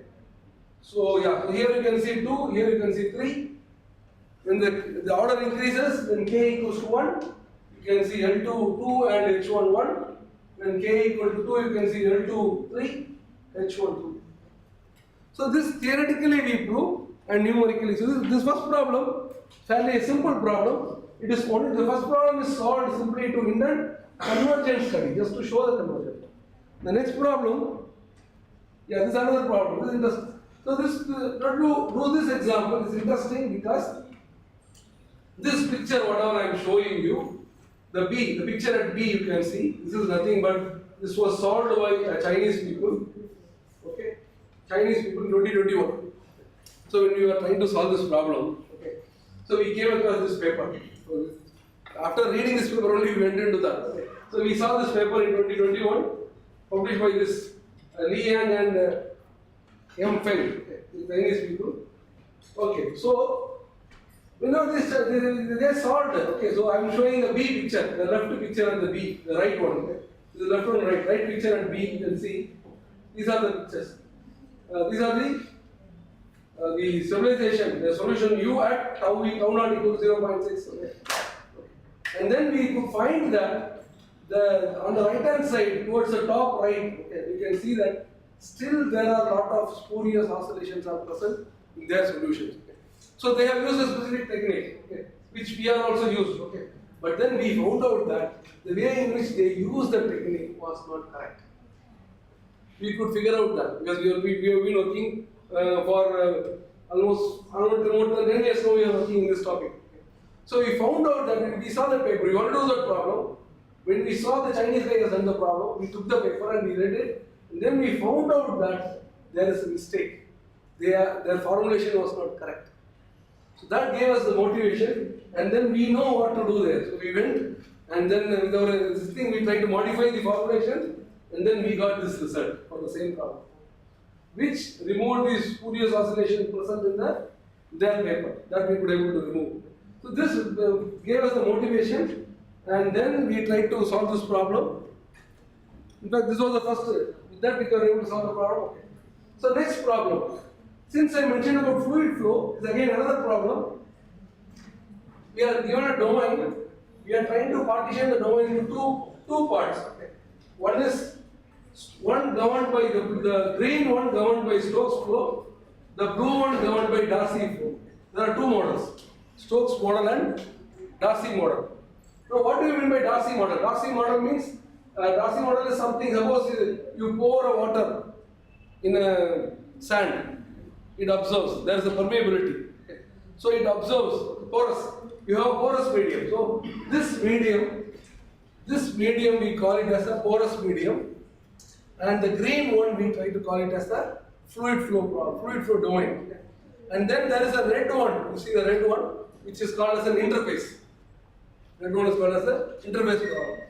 Okay, so this is a sketch of the domain. Okay. Now again, these two different parts are monitored by different set of equations. First one is the Stokes flow, it's called as Stokes flow, and this modeled by this set of equations. And then the next one is the Darcy flow, which is modeled by this set of equations. Okay. So again, they have different, the domain is different, accordingly your modeling parts are different. Okay. Okay. So and then of course with interface conditions, we need some condition on the interface. On the domain interface, we need some conditions. So this is the problem. We wanted to study the same technique used for this particular problem.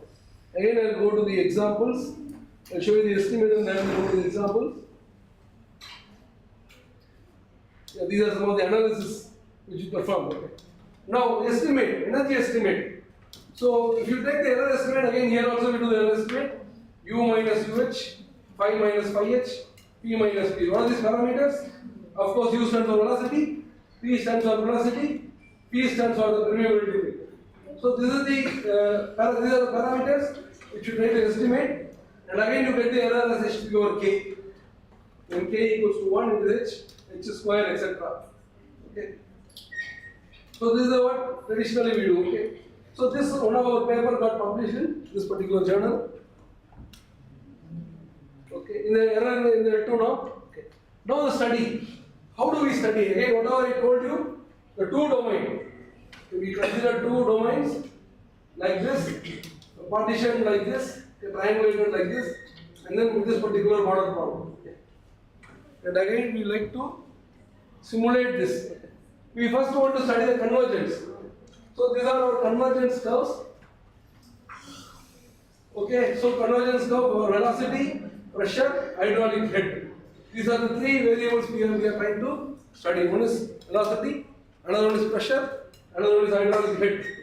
So these three things we try to do the convergence analysis. Okay. So we get slope 1 and 2 as expected. So what we do is, as I showed you the error estimates, whatever rate we get, I showed you for L2 we get the rate as 2, for H1 we get the rate as 1.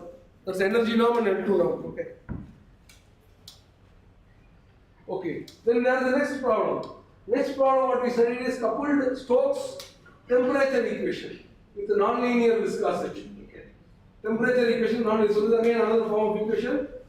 Why? So we do again the same analysis, capturing the accurate solution, the convection dominated temperature transport regime. Okay. This is our basic again same idea. Again we use some stabilization term. Okay. We try to use this kind of stabilization terms. RH hat. Okay. So this is vectorized, this is the scalar version. Okay. And then we add the stabilization term also, which is S1E and S2E. Okay. So these are the stabilization term we need for this. Okay. With these parameters,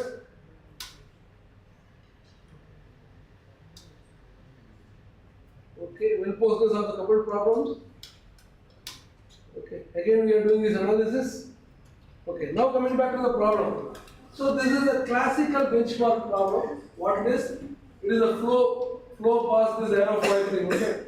So you see the geometry of the computational domain. This is gamma in, this is gamma out. Okay.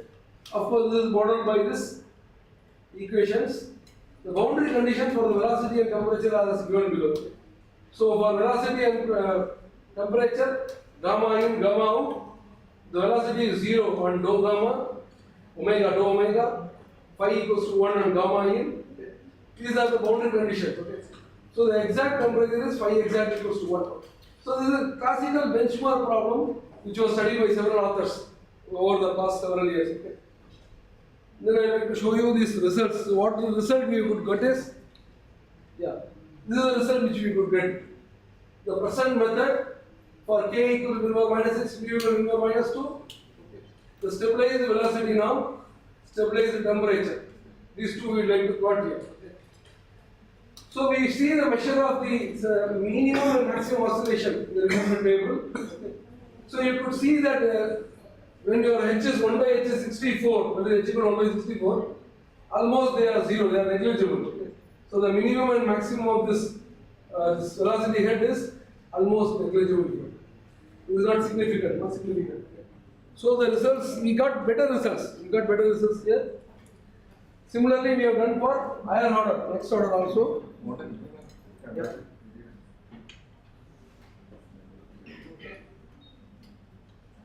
Okay, the stabilized velocity, magnitude and temperature are shown below using a proposed method for these parameters. Okay. Again, we try to measure the maximum and minimum oscillations. Again, for minimum pH minus 1, maximum pH minus 1. So these are the typical errors we get. Again, it is almost negligible. There are, of course, there are some spurious oscillations, but these oscillations are negligible. Then we try to go for another model problem, which we call it as a generalized Poisson-X model problem. This is a typical model problem. You see here, you have a nonlinearity here, del dot mu of theta with respect to theta, and then the other cases are linear. Generalized Poisson-X problem because of the appearance of this k of theta and mu of theta. So again, here we would like to study the problems. Yeah, I know enough. Again, you try to see here this particular problem. Again, we want to address two issues: the pressure instability and convection dominated transport regime. So these are the two things which we need to address. Okay, again some functional spaces. Again the stabilization, decoupled stabilized problems. Okay. Again the convergence result. Okay. And then again we try to study the simulations using these problems. Convergence is on non-convex domain. Okay. It's called as the Rinch domain, the famous Rinch domain. And again we have external loads and boundary conditions suitably. Again we get the numerical results. So error EH1, error in the H1 now, L2 now. Again you see the rate of convergence 1.06, 1.91. Similarly you see the k equal to 2.12 and 2.1. Yeah. So for all these cases you are getting the rate as 2. Okay. Because we are solving the order 2. Okay. Okay, then there is a problem with interior temperature. There is an interior temperature there. The exact solution of the transport temperature, there is a hump and it can circular interior. So this problem possesses circular interior layers. Something like this. It has a hump. Okay. So this also we could able to capture for different parameters, stabilized temperatures. So conclusion. The proposed method provides easier construction for the coupled. So our technique provides easier construction for the coupled Stokes problems. The proposed medium to nonlinear convection equation, we have done this carried out this mathematical analysis. Okay. The numerical results are validated and derived theoretical estimates. The accuracy and efficiency of the whole scheme increases with the order of VM. Different VM order. These are the publications. Okay. Yeah, these are some of the references. Yeah. Okay.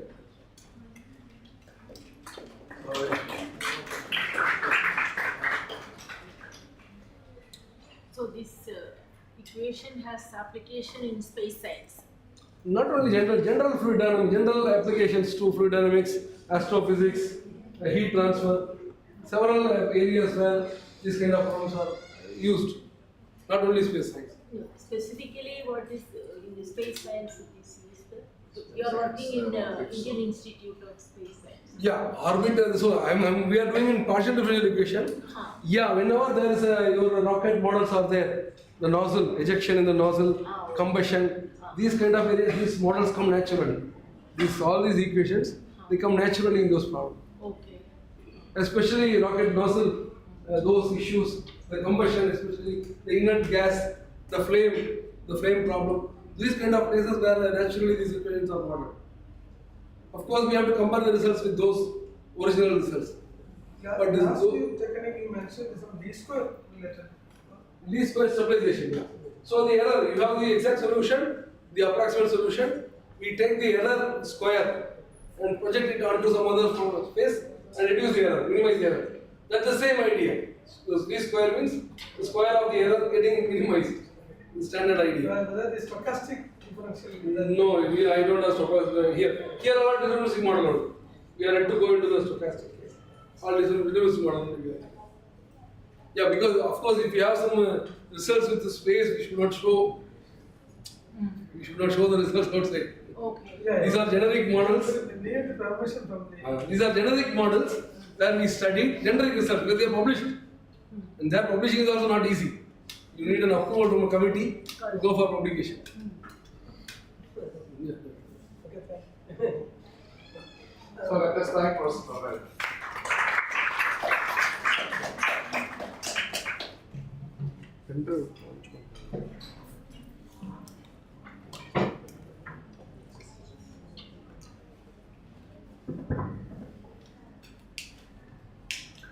On behalf of the organizing committee of the 11th International Conference on Statistics for the 21st Century 2025, I extend my sincere gratitude to the session chair, Professor K.K. Jose, for his valuable guidance, effective moderation, and smooth conduct of the session.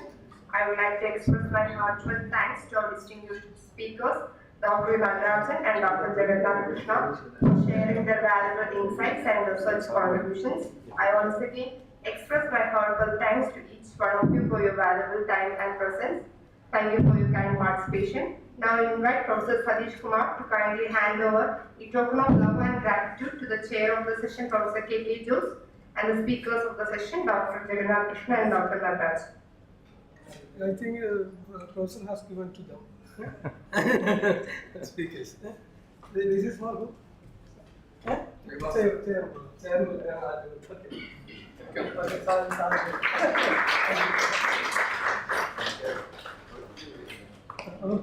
Okay.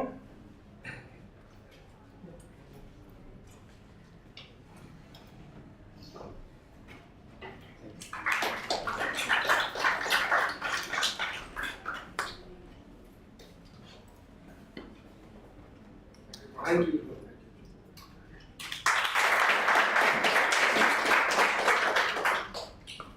Thank you, sir. I now invite Sulat to kindly introduce the next session. Good afternoon, everyone. A very warm welcome to all of you to the plenary session of the 11th International Conference on Statistics for the 21st Century 2025. We are deeply honored to be joined by an excellent panel of experts today. To commence this session, it is my privilege to introduce the chair of the session, the eminent and esteemed Dr. E. Natarajan. Dr. E. Natarajan is a professor in the Department of Mathematics at the Indian Institute of Space Science Technology, Trivandrum. His research interests include numerical method, discretization techniques for nonlinear problems, and computational mathematics. He is actively involved in developing advanced numerical schemes for complex scientific and engineering problems, contributing significantly to space science research at Indian Premier Space Institute. We are honored to have Dr. E. Natarajan as the session chair. Under his able guidance, I am pleased to introduce these distinguished speakers of the session. Opening the session, we are honored to have Professor K.K. Jose, Honorable Director, the School of Mathematics and Statistics, Mahatma Gandhi University. Professor Jose is an elected member of the International Statistical Institute, Netherlands, and a fellow of the Royal Statistical Society. It is a great pleasure to have Professor Jose with us, and we look forward to his insightful presentation. Next, we are pleased to welcome Dr. Eliana Matthew from the Regional Cancer Center, Trivandrum. She holds dual PhDs in Epidemiology and Statistics and is a fellow of the Academy of Medical Sciences. She has received the prestigious Cancer Foundation Finland Prize and has served as a postdoctoral visiting scientist at the National Cancer Institute, USA. She has contributed chapters to several international publications, including the Encyclopedia of Cancer, 3rd edition. We are delighted to have her with us today and look forward to her presentation. With these introductions, I now respectfully invite our chair, Dr. E. Natarajan, to guide us through the session. Over to you, sir.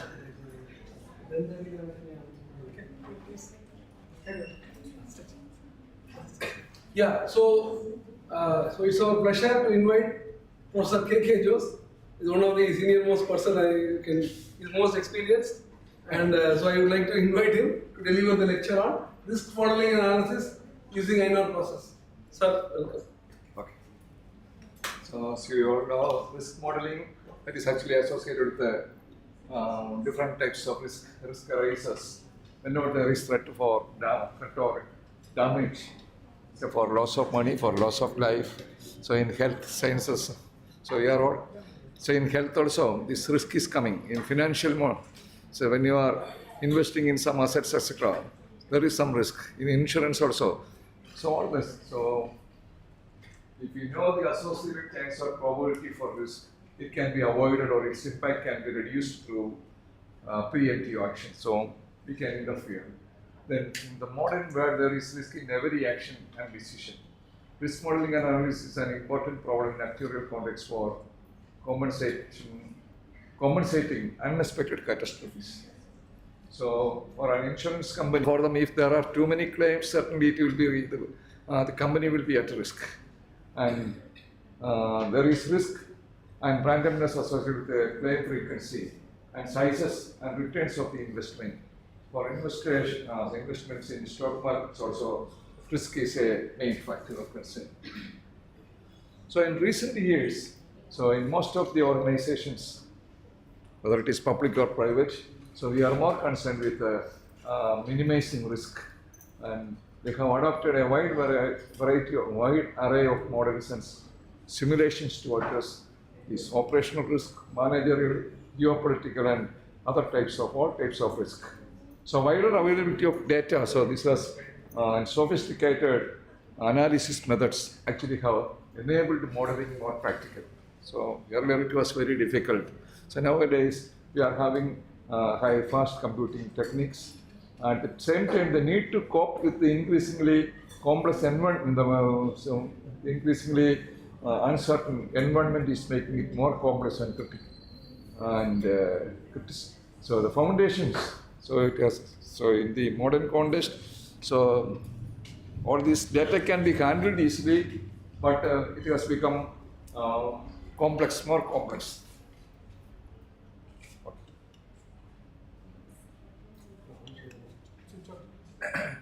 Switch on the mic.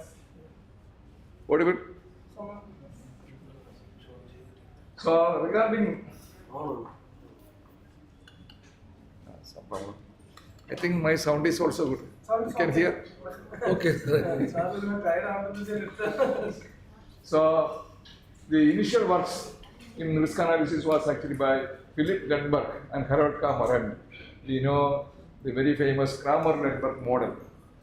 And recently many statistical distributions count processes are widely used in risk modeling and analysis.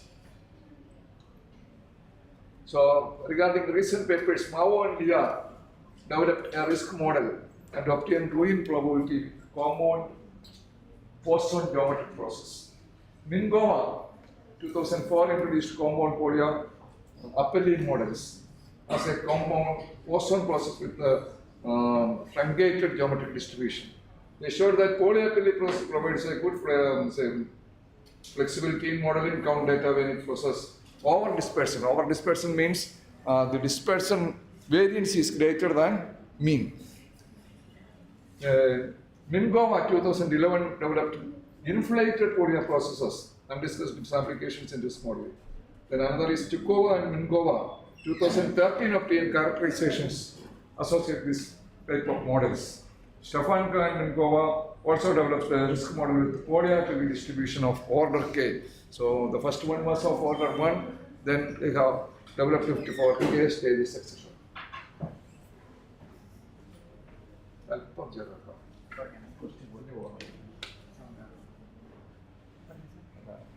Presentation.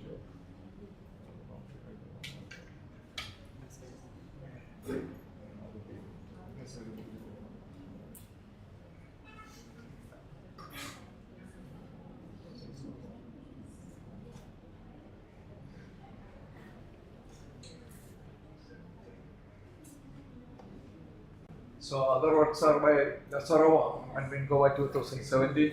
All these are actually works which have appeared in Journal of Applied Probability. So Delaporte process, Hamburg considered integer valued automobile. So very recently, life, health, wealth, transport, radiology, then quality control, telecommunications, etc. So the common Poisson process assures a description of the clustering of events. So the very simplest one that is actually the polyappellee process. So in the polyappellee process, so we are having a generalization of the Poisson. So I have started with the Poisson situation. Then, so the compound Poisson model is concerned. In Mingova's paper, they consider geometric compounding distribution. So it's a geometric compound, that is that number that is actually geometrically distributed. So in that case, what you are having is this type of a model. So NT, so here NT is equal to the number of arrivals in the interval. The exponential will be integer valued random variables. Then the sum NT equal to x1 plus x2 plus etc. xn1t, where n1t is a homogeneous Poisson process. That is what we mean by a compound Poisson process. And in that case, so we can obtain the the probability generating function psi1s. That is the probability generating function of the geometric situation. Then the corresponding PDF of NT, the sum is actually psi NT equal to u raised to minus lambda t into 1 minus its probability generation function psi1s. And that if you apply to the polyappellee case, compound Poisson case, then you will be getting probability NT equal to m to be equal to u raised to minus lambda t, which is certainly our Poisson. Then the other factor for m equal to 1, 2, 3, etc., we are getting actually a sum u raised to minus lambda t to sigma I equal to 1 to m and so on. And here we can obtain the mean variance, all those things very easily.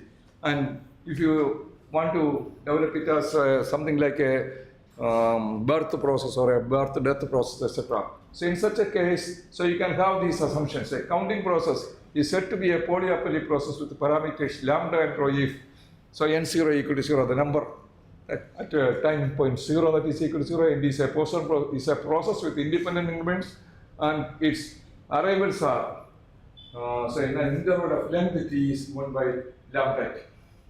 It is distributed as polyappellee with the parameters lambda t and rho. And the advantage is actually the mean expectation of NT is equal to,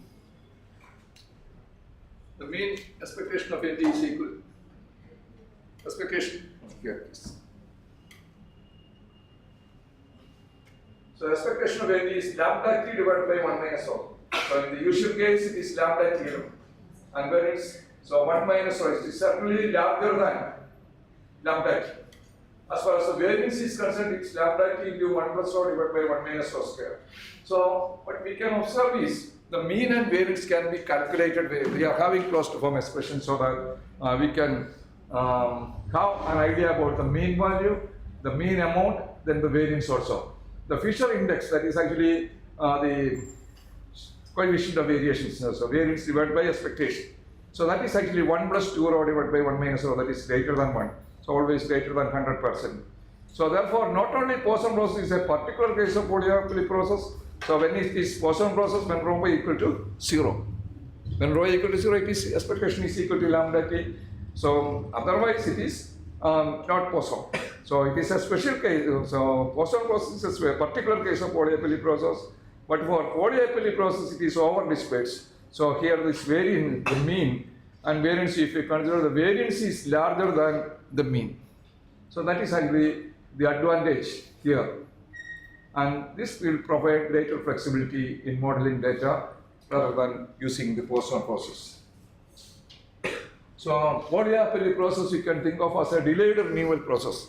Delayed renewal process means, so for the second, third, etc., it is not identically distributed. T1, T2, T3, etc. So T1 is differently distributed. So here consider the polyhappily process denoted by T1 with the time for the first arrival, then T2, T3, etc. Suppose T1, T2 are mutually independent variables.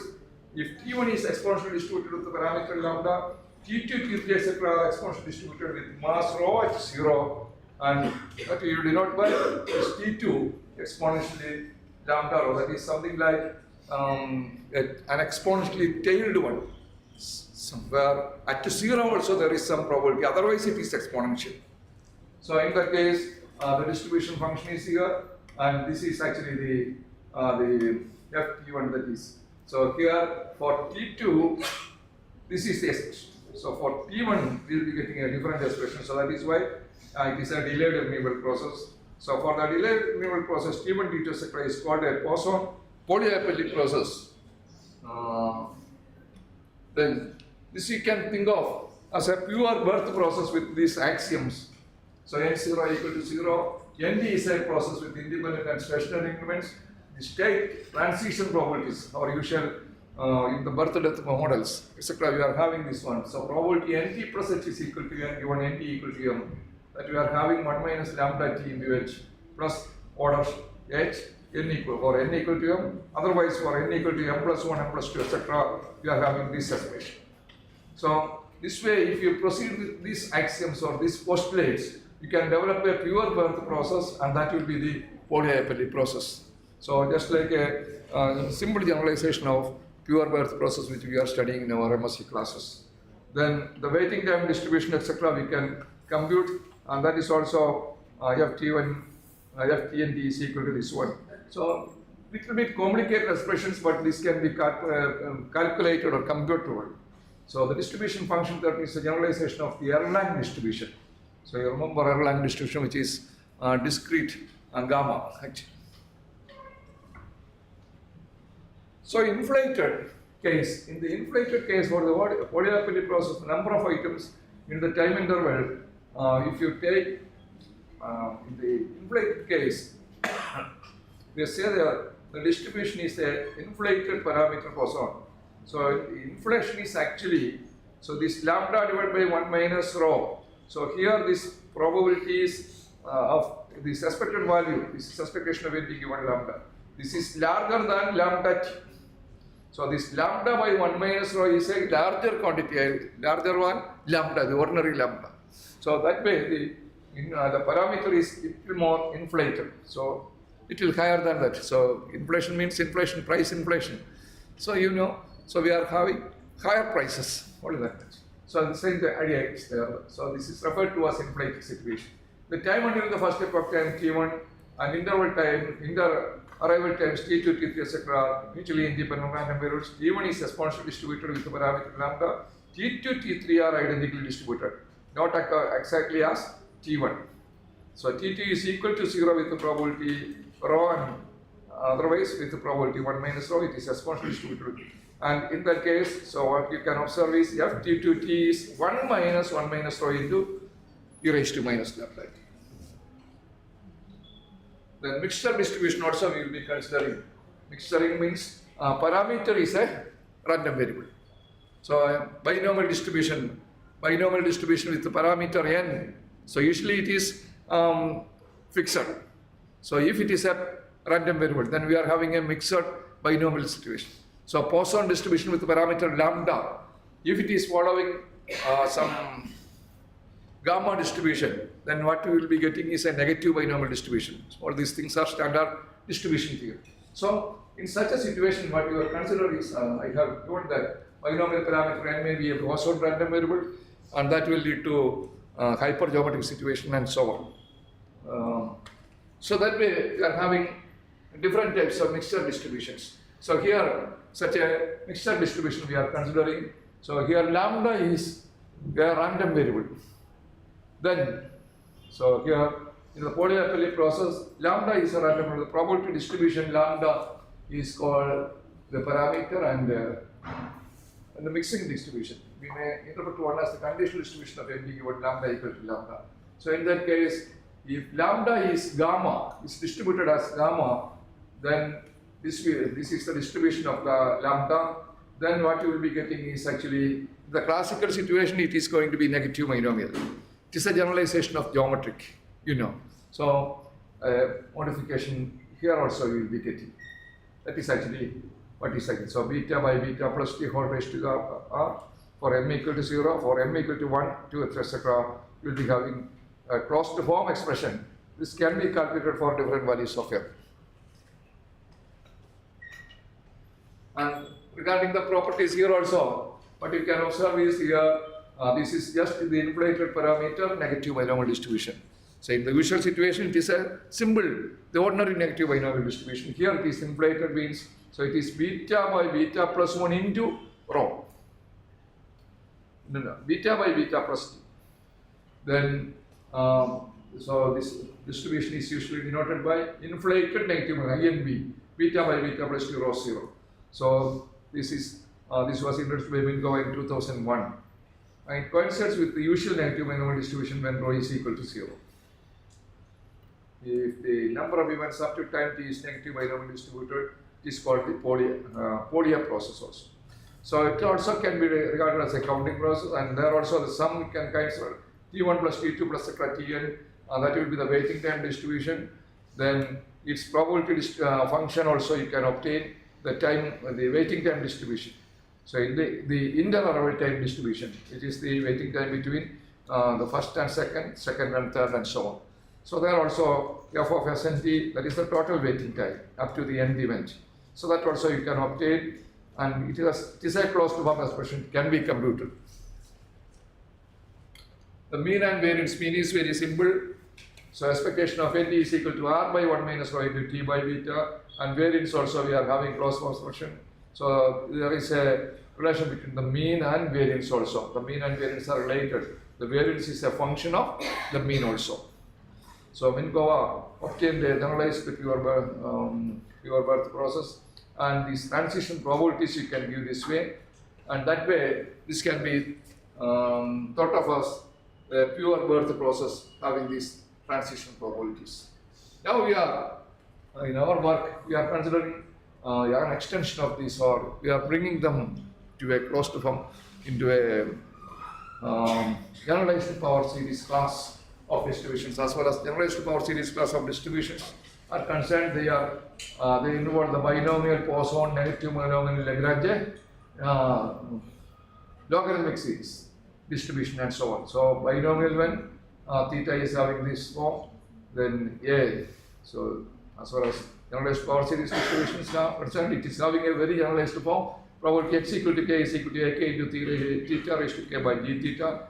And in that case, if you have different ak, different coefficients, you will be getting different distributions, binomial, Poisson, negative binomial and logarithmic series. All this can be put in the same platform. That is actually the advantage of this.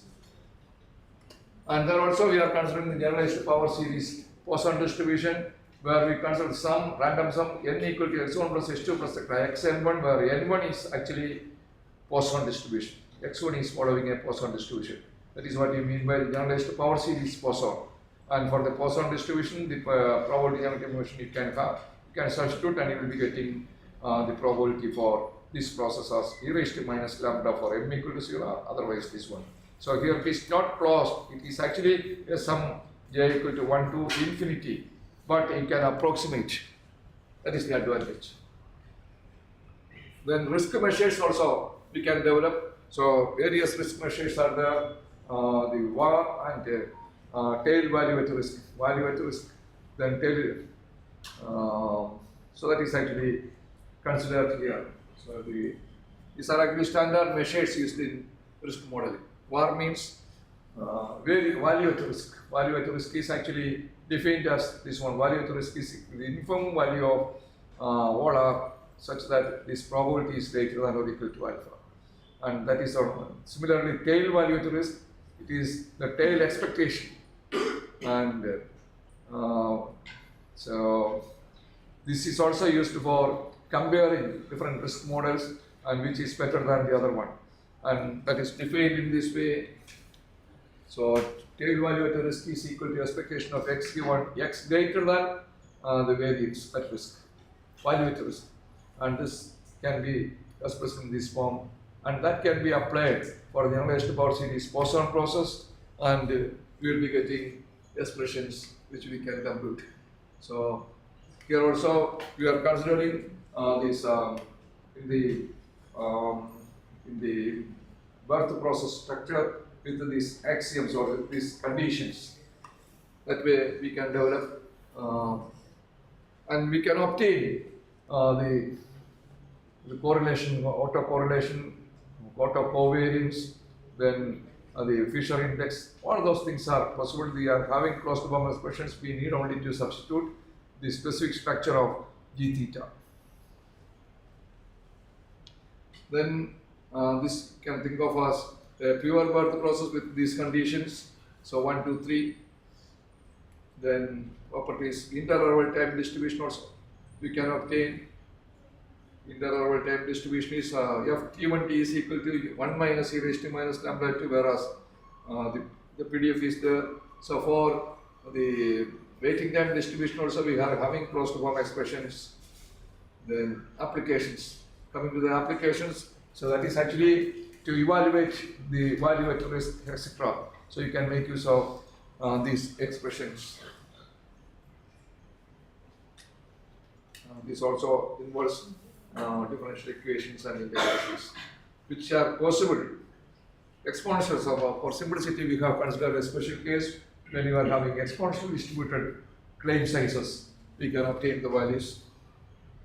The aggregate claims distribution, etc. Aggregate claim is actually this xt equal to ct minus sigma I equal to 1 to nd. So ct, c is actually you can say with respect to each one, that is actually the amount which you will be getting for one. So for a period t, so what you will be getting is actually ct minus sigma I equal to 1 to nd zt, that is actually the claims. So the total investment minus the claim, that is actually what you are getting is actually the loss or gain. So that is how it is developed. So that also we can calculate, we can compute. So these are some special cases. We can have the binomial Poisson process. So in the binomial Poisson process, binomial Poisson process, the compound Poisson process, the binomial compounding distribution is a particular case of generalized power series Poisson process. So we are considering the special situations: Poisson process, then negative binomial Poisson process, logarithmic series Poisson process, and so on. Now we are coming to integer valued time series model. How these integer valued time series models are, INAR models are used here. So there are many papers on integer valued time series. Myself also have developed some models. So these were actually starting from 1980s, 1986, 2000, 1990, 2003, 2012. Even now, so many papers are coming because of wide advantage of use of these INAR models. INAR means integer valued time series. So this occur in communications engineering, then reliability equipments, and integer valued means, so we are having counts, how many? So discrete lifetimes, something like that. So in econometrics, medical parameter, beta, the probability for ui equal to 1 is beta, 1 minus probability. So probability ui equal to 0 is 1 minus beta. That is independent of y. So this is actually, so this is a compound sum actually. This n is a random variable. Then the operation with this integer valued this was a general structure of this form. So if you come to the integer valued autoregressive model, so the usual autoregressive model is actually yn equal to beta into yn minus 1 plus epsilon. So here the multiplication operator, that is replaced by some general operator, thinning operator. So beta operating on beta dot yn minus 1. So here this dot is actually the thinning operator, which I have discussed. And as far as this is concerned, this is actually connected with the discrete sub-decomposability, that is for discrete random variables. And in that case, if you consider, so since it's discrete, we will be usually dealing with this using probability generating functions. And in terms of probability generating functions, this expression can be rewritten as g is equal to g of 1 minus beta plus beta s into g epsilons. And this is called discrete sub-decomposability, which appeared, which was introduced by Stuttel and Mann in a 2004 paper which appeared in the Analysis of Statistics. And there actually, if you make a very simple modification, that is phi is equal to g of 1 minus s, that is called the alternate probability generating function. So the previous equation actually turned out to be phi is equal to phi beta s into phi epsilon s, which is actually the classical model for self-decomposable random variables in the continuous case. So similar expressions, or in a manner similar to that for continuous expressions, you can proceed with this alternative probability generating function. So if you proceed with alternative probability generating function, it is exactly the same pattern as that for continuous self-decomposable random variables. That is actually the advantage. That was actually something which was introduced by myself, these things. And various other papers also have appeared. And here temporal dependence between number of claims, etc. So in classical discrete risk model, the assumption of independence between the number of claims is made. So usually that is actually, so each person, the claims are actually independent. But in many cases, the claims are also dependent. Then Yang 2015, then Bermudes 2014. What these are actually papers on integer value time series which have been applied in the risk modeling. One prominent example for integer value time series is the first order integer value autoregressive process. This paper adopts INAR1 process with to model a temporal dependence between number of claims. It reveals that compound random variables are no longer independent. So this is actually the structure. So here we are actually considering this alpha dot nk minus 1 is equal to sigma j equal to 1 to nk minus 1. That is actually the structure. So we have only, so for this operator is the thinning operator. So the INAR process is a counterpart to standard Gaussian AR1 process, where this operator is actually replacing, scalar multiplication is replaced by this operator. Then proceeding. So Poisson INAR1. In the Poisson case, so what you are having is actually P initial is equal to this one. Here, if you replace the Poisson PGF, you will be getting the Poisson INAR1 process, and in that case you will be getting nk following a Poisson with the parameter lambda by 1 minus alpha.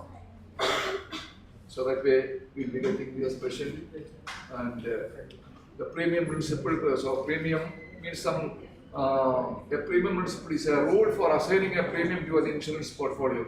So here this is expectation of y minus d, which is expectation of maximum of y minus d. There will be risk measures can be used. Then tail value, volatility risk, etc. can be computed. Then let y have a compound Poisson distribution rule, which we write as y equal to sigma ak and 0 otherwise. For n greater than 0, it is this sum. And in that case, you can proceed and you can make use of the Laplace transforms. So to deal with this, and that will lead you to different types of distribution. For simplicity, we are going to mixed airline distribution, in which case you will be getting somewhat close to normal expressions, and expression for L, the Laplace transform you can obtain, and these are just simple derivations. And the risk analysis, you have to consider the Laplace transform, then from that you can come to the mean variance, etc. So lambda, etc. you can obtain, So the mixed error distribution case we are considering, and we can compute these values. So the numerical example with the boson INAR1 process. Suppose that the number of planes follows a boson INAR1 process with lambda equal to 1, but these are more simple computations. And then you can obtain the values of stop loss premium using exponential premium, and in that case for d equal to 0, we are having these values 1 by 1, 0.25, 0.5, 0.75, that is the value for alpha. Correspondingly, we will be getting these values. So this, for a fixed d, the stop loss premium is increasing with respect to the parameter alpha. So when d equal to 0, for 0.25 it is 8.4, 0.5 it is going to be 11, 0.75 it is going to be 17. So that means as the value of alpha increases, the stop loss premium is increasing actually. Some way it is advantageous if you increase your alpha. So for a fixed risk version, the exposure premium increases when the dependence increases. So this way you can have the value at risk, then tail value at risk, etc. That is actually how we can make use of this. I have just given an illustration over there. So we are having the conclusions. We have developed generalized power series models that is actually developed by my student, myself, Shalida. Then this integer value time series we are actually working on. These are actually the works, the references. Okay. So various papers on this analysis of discrete time models and risk analysis. So thank you very much. I congratulate and thank Professor Satish Kumar for organizing this type of mega international conferences every year without causing any difficulties. Okay, thank you. Thank you very much. So, anyone, any question? One question is allowed. Whenever there is no time, there is no. Are there any questions? If not, again, let us thank Professor Jose. Yeah.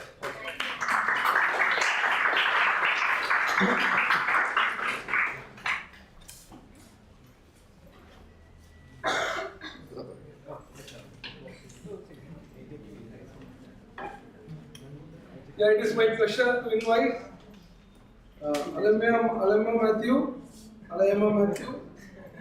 from Regional Cancer Center, Trivandrum. She will be talking on refined lung cancer risk modeling through comprehensive smoking exposure and latency measure across demographic and morphologic groups. Madam. Thank you, sir. Corrective pronunciation.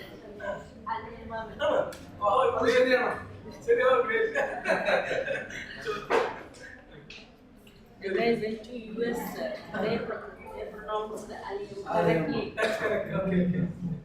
So we usually we have a Malayalam is aliyam. Okay, thank you, Chair. Thank you.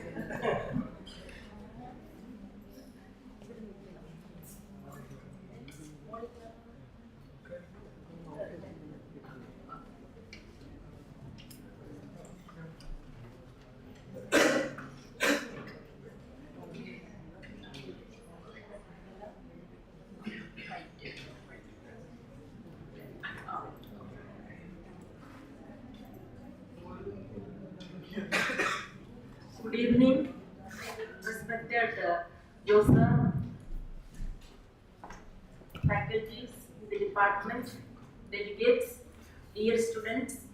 At the outset, I thank Satish sir for inviting me in this 11th International Conference. As Joseph mentioned, without any interruption, he has been conducting this meeting, this international conference, and I really congratulate you. So, then, and another thing I wanted to, my topic is related to cancer epidemiology. So you know that it is cancer registries, two different, one is population-based cancer registries and the other one is hospital-based cancer registries. Here, this is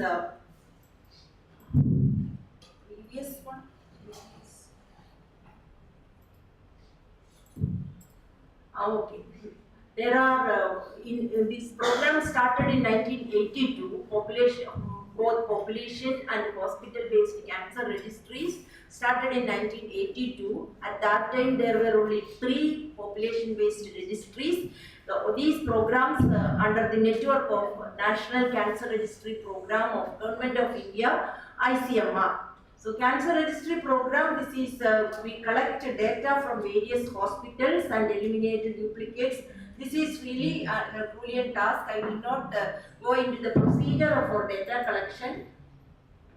This is the various cancer registries under this network. In 2025, there are 43 cancer registries, PBCR, in short, population-based registries, and these are the various procedure. And hospital-based registries, now there are more than 300 in 2024. These data also used for the population-based registries. Population-based registry, we estimate the rates, incidence and mortality rates.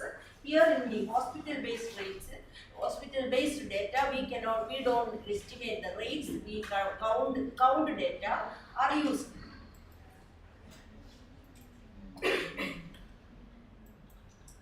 Okay, for this present work, I have used population-based cancer registry data and the IARC, Indian International Agency for Research on Cancer, they publish data once in 5 years, worldwide data. This is available publicly. We can download the data. Then 36 populations with in 6 regions: north, south, east, west, central, northeast. These are all Indian data. So in India, lung cancer, coming to the topic, lung cancer is the commonest cancer in almost all regions. In these regions, lung cancer commonest in first, second or third among men, either first or second or third in all the areas. Lung cancer is the common